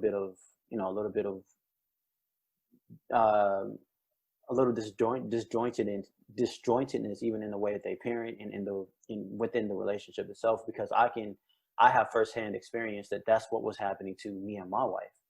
And so for me, like now where I am with me and my wife, we're just like, look, I'm not so sure that racism has played such a big part in who I am today. I believe that the vast majority of the things and of the reasons why I am where I am now, it has a lot more to do with my actions, with the choices that I have, with the choices that I've chosen to take, with the path that I've chosen to take.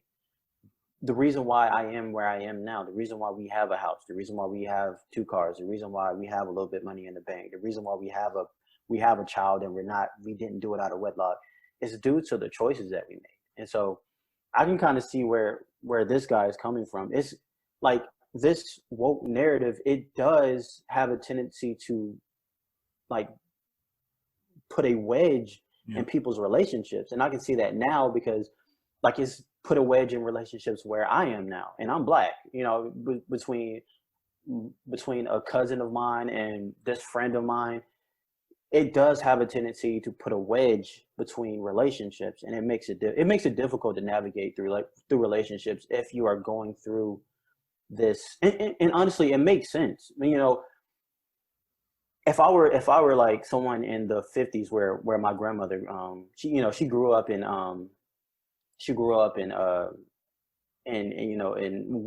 during the times of Jim Crow and things like that in the 60s.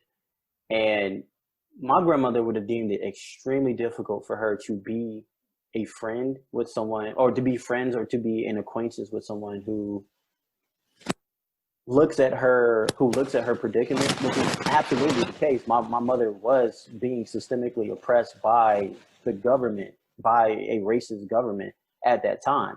So to have somebody tell you that, well, you're not really being systemically or racially oppressed, and at that time, my grandmother has told me straight up, I would find it extremely problematic to remain friends with that person, because you're not even necessarily belittling, but you're sort of like,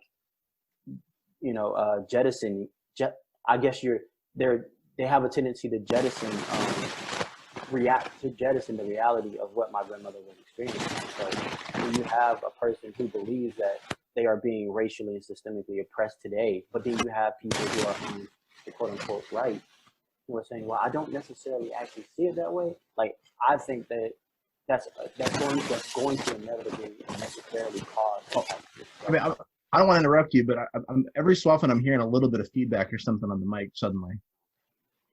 I'm not sure why, but every time it'll be like, it was kind of sound like almost like something's hitting your shirt or something. I don't know how to explain it, but it's like. Oh, that's probably it. Okay. Well, I was done anyway, so. Okay, that's okay. Yeah, sorry, but yeah. Well, I guess what I was curious about, like, when your wife would not really like see what you were talking about, like, did it offend you, or like, how did you feel about it when she would sort of say, I don't know, I don't see it? Yeah, I mean, because do you hear feedback now a little bit? Not right now, and it wasn't consistent. It was every so often it would just kind of come in little waves for some reason. Okay. Yeah. So I mean, it would bother me a little bit, but I guess where I wasn't so far off on that spectrum, to the point where I thought it was like, it's almost like that's a no-go to not agree with me, in a sense, So for me, it was just like, oh, okay, I guess not, because like for me and my wife, like even when I was on that, I never really thought that where I was in my life had 100% or even 40 or even 50 or 30% to do with someone being racist to me. And so for me, it's just like, it was enough, the percentage of what I thought could be blamed on racism in my life. I just think that it didn't surpass the threshold of it being tolerable for somebody to disagree with me, I guess. Well, and what something I've thought about, I was listening to I think it was a Fifth Column podcast where Camille Foster was talking about how he'd sort of said, like, he wondered if there were instances of racism in his life that he didn't notice because he just wasn't inclined to see it. Like, he just wasn't inclined to assume that was what it was anytime he had like a weird interaction or something. Yeah. And it did make me think about the role that narrative plays. That, whether or not racism is a major factor in the United States at this point, if you assume that it is, you would probably see it, right? And if you assume that it isn't, you probably wouldn't see it very much, like, unless it was like super obvious. Yeah, there's been so many times where, like, I would say, like, I really hate when people put all black people in one category. Like LeBron James has said, like, yo, us black people, we're afraid to go outside. I was like, well, maybe some are, but not all of them are. Like, I'm not one of those people who's afraid to step outside because of a racist white dude who's gonna like put a bullet in my head. Like, I don't fear that. And so for me, it's always been like a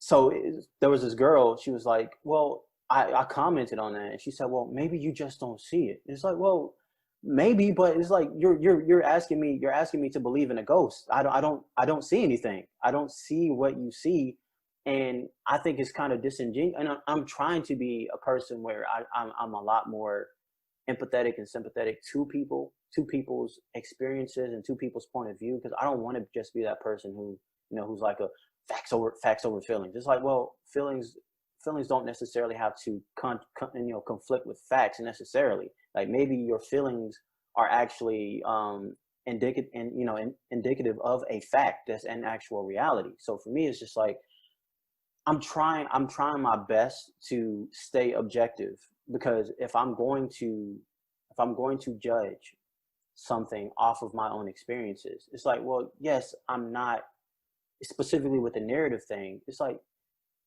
I don't even understand how the narrative is even inculcated into my thinking. So for me, it's just like, yeah, I've seen racism, I've experienced racism, but to then say that my experiences in racism is just a microcosm of an overarching thing happening in society, I just think that's a stretch for me. And but so it's like for me, no, I'm not going to. I refuse to um, judge things based off of what could have, or maybe you didn't see it. It's like, well, if I didn't see it, then that's probably, perhaps it is because I don't have the disposition to see it. But if I didn't see it, maybe that's evidence that it's not actually there, you know? Hmm. Well, yeah, it could be. I guess that's kind of, it's like an individual experience is not, invalid. I mean, so I guess it's like always possible that someone can have an individual experience that they've misread, right? But like, I think I'd be willing to grant, like, somebody, unless at the very least, I wouldn't want to be too pushy, because I know, like, sometimes when you tell somebody, like, I think you misunderstood what happened here, they get defensive, right? And I don't want to make somebody feel defensive, but I think I'm willing to take for granted that when somebody tells me, oh, I had this experience of racism, even if it seems like maybe a little questionable, like, I'd be willing to say, okay, yeah, maybe that's what that was. Right. And the thing is, I like when someone tells me that they experience racism, I'm not, because I've experienced it. Like I'm surrounded Sure. in some way, shape. I work at a warehouse, and about 70% of the people that I work with are white, and I've experienced, even blacks too, but mostly white specifically. I've experienced racism, so it's like I'm not going to. I think that's the like that's the I think that's the I how you say it. That's the I don't know how to say it.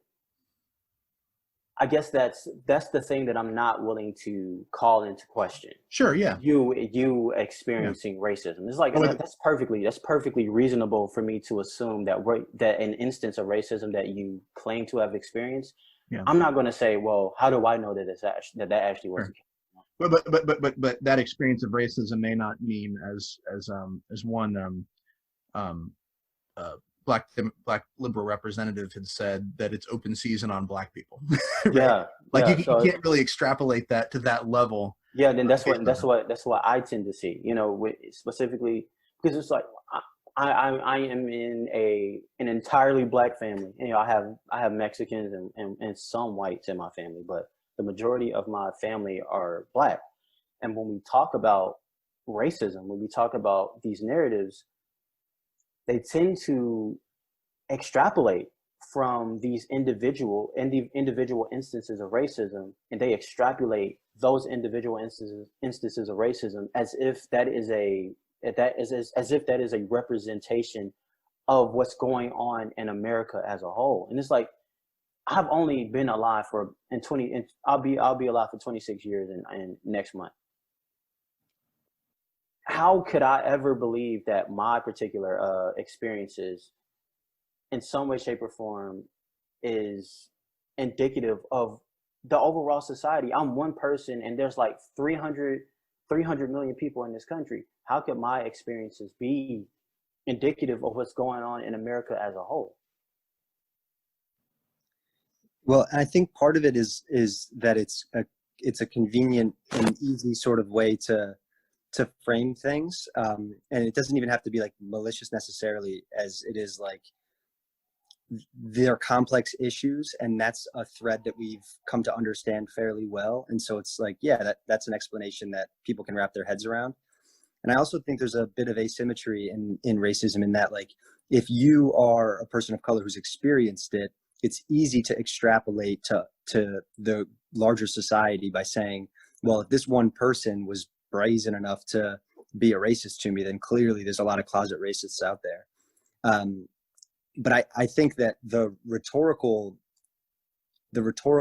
position that so many people take is the one that is really worth speaking to, because the quote about open season, or the idea of like genocide by police and stuff like that, these are really inflammatory uses of the facts on the ground to, I mean, just frankly misrepresent what it is that's happening. And it's not to downplay the killing of Black Americans by police. You know, that's a thing that we can all, as libertarians or anarchists, say objectively is wrong and something we want to change. But you know, before you popped on, me and Cody were talking about how, like, there doesn't seem to be a real desire to change policy so much as there is to, like, foment problems. And that's one of the areas that I have a huge problem with. It's, if it weren't the fact that Breonna Taylor was killed in terrible circumstances, but just because she was Black, I think, you know, the Rand Paul situation, like we talked about earlier, sorry, I got the dude here with me. You know, it's not so one-dimensional as to just say that Breonna Taylor died because she was Black. If anything, it's easy to argue that her race had really nothing to do with it. More so, it's that it becomes a convenient sort of data point for people who are trying to push one given narrative about race and race essentialism.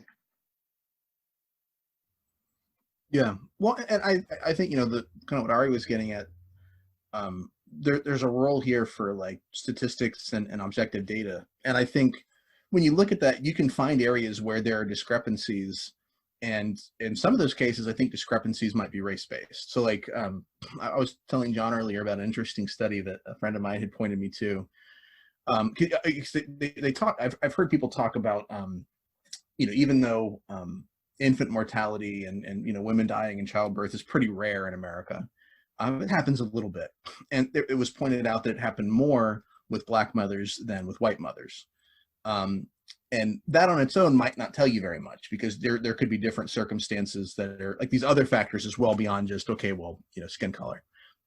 But then another study came out that showed that when a Black doctor was involved in childbirth, it was the rates of the rates between Black and white women were basically the same. But when it was a white doctor, you know, Black women were more likely to have issues in childbirth, and that suggested that there is some kind of a bias there that should be addressed, right? There have also been studies that have talked about racial profiling being, like, a real thing that happens. Now, talking the question about, well, obviously it would be a huge exaggeration to say that police are out there trying to kill Black people every day. But even to say, is there a racial motivation involved in this statistic that if you're Black, you're a little bit more likely, or, well, what's the last year's data point was, like, was it like 19 unarmed white people and 9 unarmed Black people shot by police. So you were more likely to be killed if you were Black, when you look at your Black people as a percentage of the population, right? But now, does that mean that race is the primary factor involved there? And I think that's harder to prove, because there are other data points that could be brought in that kind of, you know, could limit that reading, you know.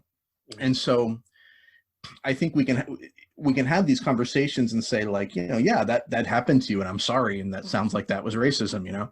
But that doesn't necessarily mean that as a country we're in a position where it's open season on Black people. And I think that's kind of the narrative that we're being presented with, is that these individual examples of racism that most Black people can point to in their lives suggests that it's just very dangerous to live in this country as a Black person. Well, particularly dangerous in the sense of, like, police and, you know, white racists coming after you. But anyway, well, that's, like, a big issue between, like, bias training and some of the conversation that we're having, right? Like the maternal mortality rate amongst Black women, the study that you're referencing, there's a real point to be made there about bias and, like, how distress expressed by a Black woman is perceived relative to distress expressed by a white woman or a woman who's Hispanic or whatever. Yeah. There's, like, something tangibly there, and I work in healthcare. I can speak to that. Well, John, I was going to mention real quick, I was shocked to hear this, and my friend pointed this out, and I started researching it.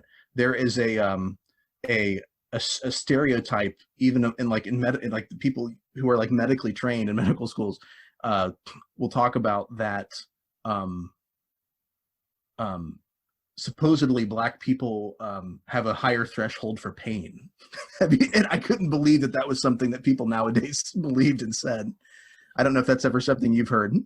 I haven't, but I used to work in a primarily Hispanic community, and there was like tropes about the way that Hispanic women would present with pain relative to anyone else. And then there's like a running joke about the man flu, where like men over 30 tend to complain about issues and exaggerate the way that they feel relative to like a woman experiencing the same thing. So a guy may come in with a kidney stone and he looks like he's absolutely losing his mind and he's dying right away.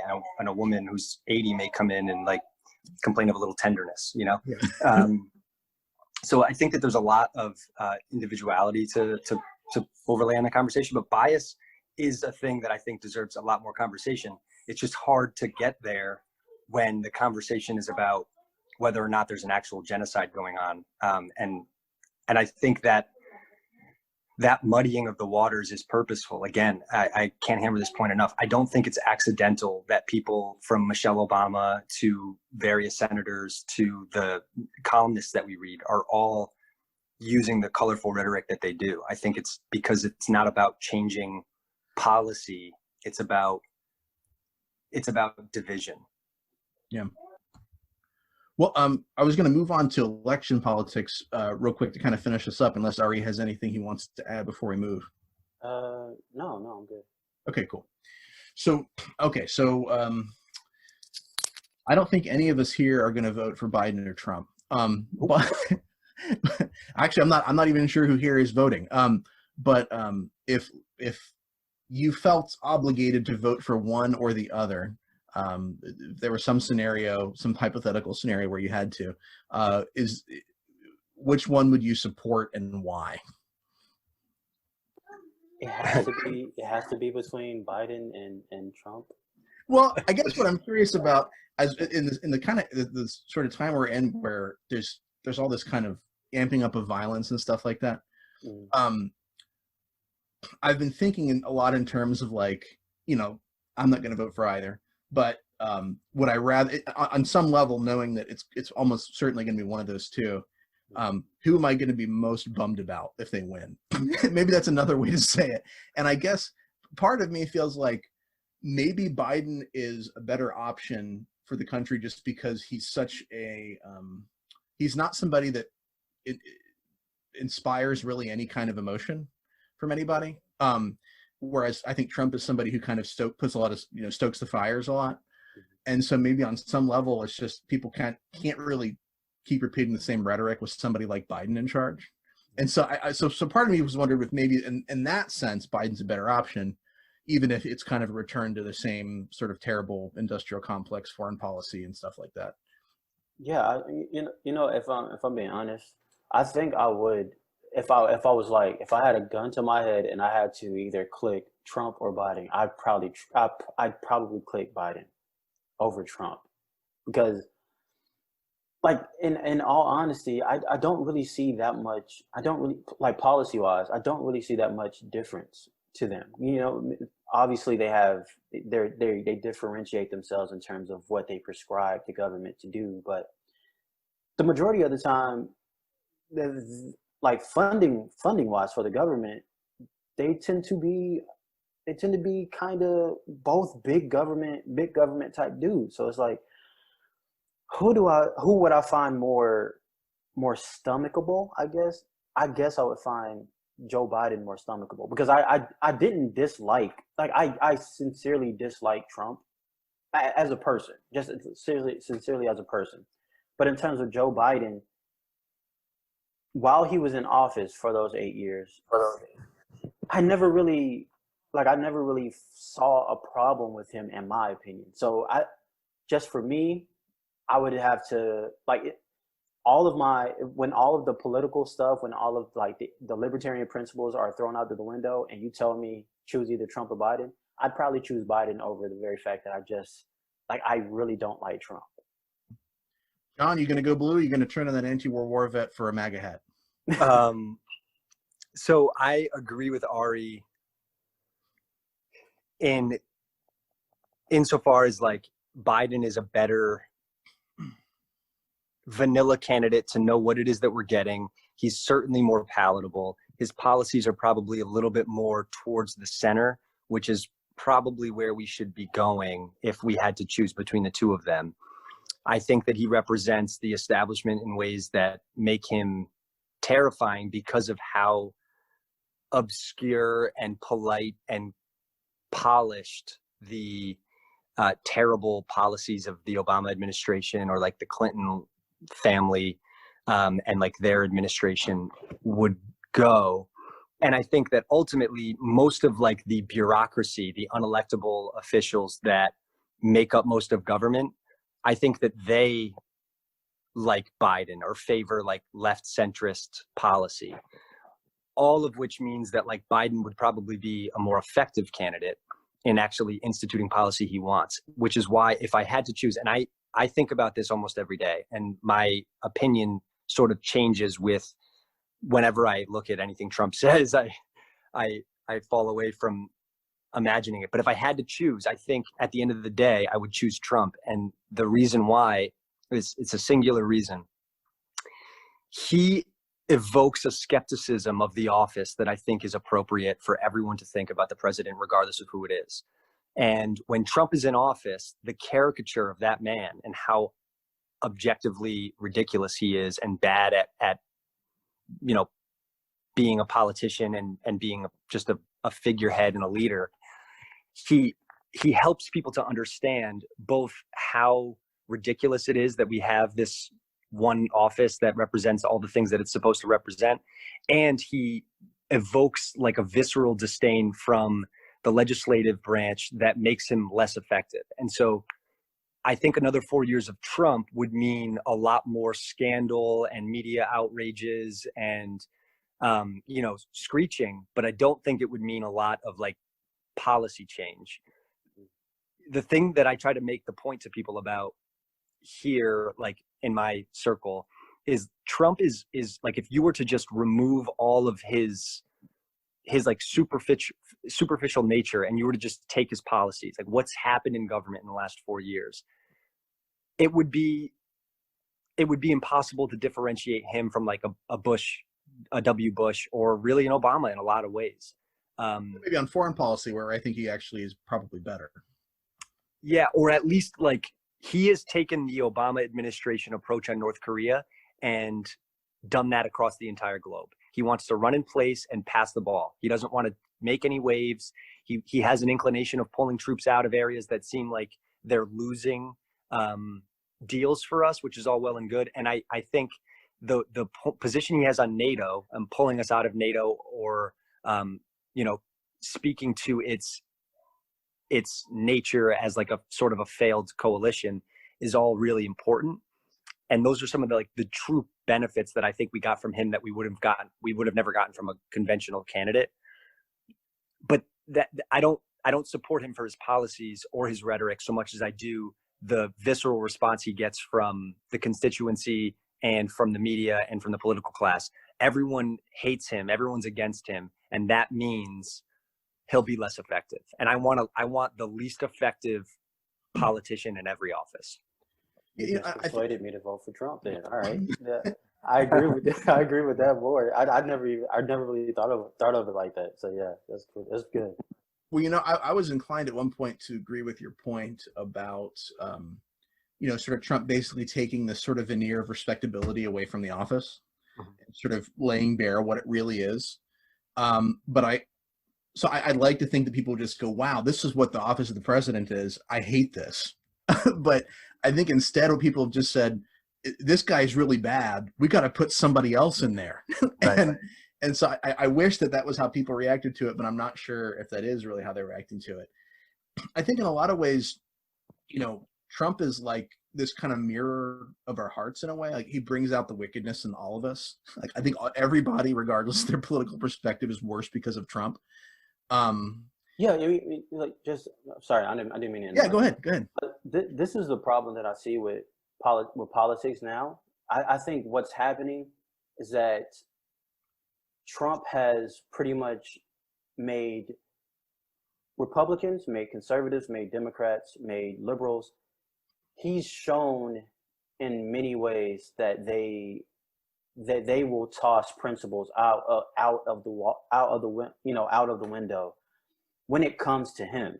So you'll see, I've seen so many people who were principled liberals talking, saying this, saying that, saying this, saying that. I won't move from this. But then I've also seen Republicans saying this, saying that, saying this, saying that, who's like, conservatism. But then, and they realize that Trump is not a conservative.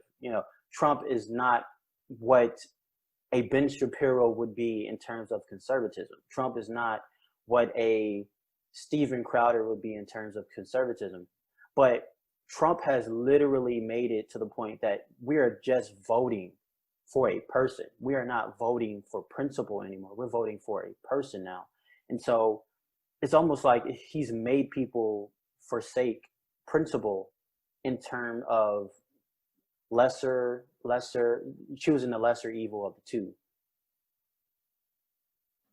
Yeah, and I think on a personal level, he's just a bad person. Like, and I think, like, it's hard to say. There's this kind of weird thing that we do, sort of, where we look at somebody like maybe Obama and say, like, oh, he seems like a nice guy and he seems respectable or whatever, and we sort of leave to the side the fact that his policies are terrible and that they've resulted in a lot of people dying. and I think, so on one level, like, it makes it almost hard to say, like, these people are bad people, because, on a personal level, they seem like they're nice, but they've just kind of rationalized the job. And I think at core, Trump is like a bad person. And, I think. Yeah. Can I push back on that, though? Go ahead. You're 100% right that Trump's a bad person. And you're 100% right that Obama has the veneer of respectability that he doesn't.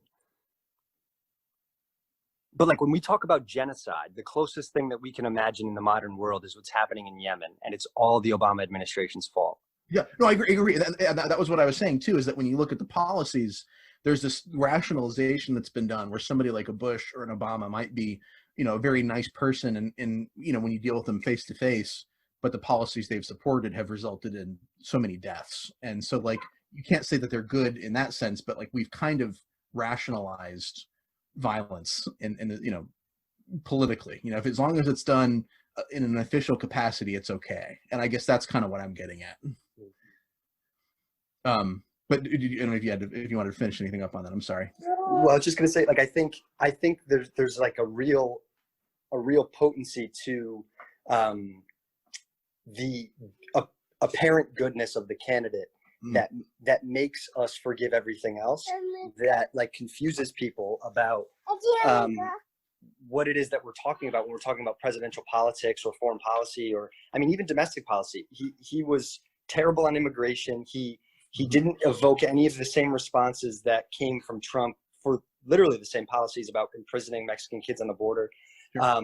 And to me, that's terrifying. Like, if we can have a candidate that we all kind of agree is an absolute clown and represents something that we should be averse to, like, at our base level, then we're going to be hypercritical of all of his policies. Whereas Obama, I still have, like, a hard time convincing people, like, in the post-mortem, that he was an objective bad for all of these, like, really concrete reasons. Yeah. Well, I guess the distinction I'm making is, at least it seemed that he meant well. And I know that when you go into the voting booth, you're interested in the actual effects of the president and not just their intentions. But I think there's something about Trump where he's less concerned about the country and he's more concerned about himself. And I don't think that you got that as much from, like, some of the previous presidents, right? Like, he's singularly focused on himself. Yeah, I think that's true. But then, like, whether or not you could certainly argue whether or not Obama and his administration were cynical actors or, like, well-intentioned, but we still have the tangible results, and we still have the apologetics for him and his policies, and the wake of dead Middle Eastern and North Africans that we just don't have to do for Trump. We're very quick to disparage any any bad outcome for him. And I don't really know. I don't really know if I would rather have a well-intentioned moral monster or and a purposeful one. Yeah, no, I know what you mean. Which is I think why I don't think any of us are voting for either of them. But I was curious to sort of if there was an outcome that we at least were going to we'd be more comfortable with. Well, so to that point though, now that I'm thinking about it, Biden is kind of less of that, right? Like he really is. He doesn't have like the same Cinderella story that Obama had. He's been in office for 30 some odd years, almost 40 years now, right? Like he really is like a playmaker, cynical. At least it's much easier to wrap your head around that being the case, which I think even hurts his veneer more, you know? Yeah, it could be. So now, who do we think is going to win? Biden? Yeah, I think it's like an unquestionable at this point. I thought so about a month ago. Actually, maybe a little bit more than that. When it was just COVID, I thought, and the economy was in the crapper, I thought, okay, this is really going to hurt Trump. But I don't know, because I think the riots and stuff. Well, it depends on how you look at the riots. You can look at these riots that are going on and say, this is the result of Trump's rhetoric and the fact that we all hate each other because Trump is dividing us. Or you can say, these guys are closer to Biden than they are to Trump, and so therefore I vote for Trump. But I think, for Trump to say that he's the solution to the riots when he's president right now and we have the riots is a pretty hard sell for anybody who's very intelligent. But most people who vote are not very intelligent, I don't think. So unfortunately. Okay, so yeah, I don't know. I think it's there's a chance it's Trump, but I think it's probably Biden. Anyway. I think the upstart, like, surprise victory of Trump the first time was an anomaly. Yeah. Well, it was kind of an artifact of the kind of electoral politics, right? Where really, if you went on popular vote, it would have went the other way. But he still, even on popular vote, he had a chance. It just didn't work out. But all right, cool. So now I think I have a question. So yeah. if do you think it would have went differently in 2016 if it weren't Hillary and it was Joe Biden? Would it have gone the other way? I think Hillary was not singularly, she was very unpopular. Yeah. And I think Biden is somebody who people don't have a strong opinion about either way. But on the other hand, Trump has had 4 years to persuade some people, right? There are people who've looked at the economy and looked at other factors and they are happy about it. And maybe some people who are just kind of bad actors who like to see liberals squirm and they want to see more of that. And so I think there are some people who he's probably legitimately won over. But I do think that it is definitely connected to the other choice that was there and how unpopular she was. And also the fact that a week before the election, they reopened the FBI investigation on her emails. And so people were going into the voting booth thinking, maybe this person's a criminal, right? So, yeah, I mean, I think it really, but you might be right. It might have been a fluke of the last election. But I don't know. There's a big, like, I forget who it was, but there's a reporter that was talking about like the visceral nature of voting for Trump. That it's like this gut reaction, emotional choice right at the poll that you walk in imagining yourself voting for Joe or for Joe, and then find yourself voting for Trump because of, opposition politics. And maybe there's something to that, but I just don't think the amount of people, it's going to be a matter of whether or not Biden can motivate a base or not, get people out to vote. Sure. Or if there are Antifa people outside the voting booth hurling feces, somebody might change their mind at the last second there. Yeah. All right. Anybody closing thoughts? I'm glad you were able to join us, Aree. Sorry we missed you there early on, but yeah. Glad we got you. I apologize, guys. Hey, dude, you got to take care of your family. Yeah. My podcast might be more important than my family, but it shouldn't be more important than your family. Right. No, man. I think, man, well, I was here for the very ending of it, but I really thank you for even considering me for doing these type of things, because I don't find myself to be, in terms of just going off the dome, being a particularly a smart person, I guess. So it's just me. Most of the time, it's just me rambling. No, But- no. I appreciate what you bring to the table. Actually, I was just had lunch with a friend yesterday who's been listening to my podcast, and he talked about how much he really enjoyed these, where we're kind of all in these together. Mhm. And so I want to do more of this. So this is good. I'll tell my wife, like, oh, I got to do a podcast with the anarchists. So I think it's a lot of fun. All right. Well, thank you guys so much. And I don't know. Maybe the next time we talk, you'll be a dad, Aree. I don't know. Hopefully. Yeah. Well, I guess you if I are. don't talk to you before then. Good luck, man. It's gonna be Yes, great. sir. Thank you. Appreciate it. All right. Good talking to you guys. See you, Yes, sir. Johnson.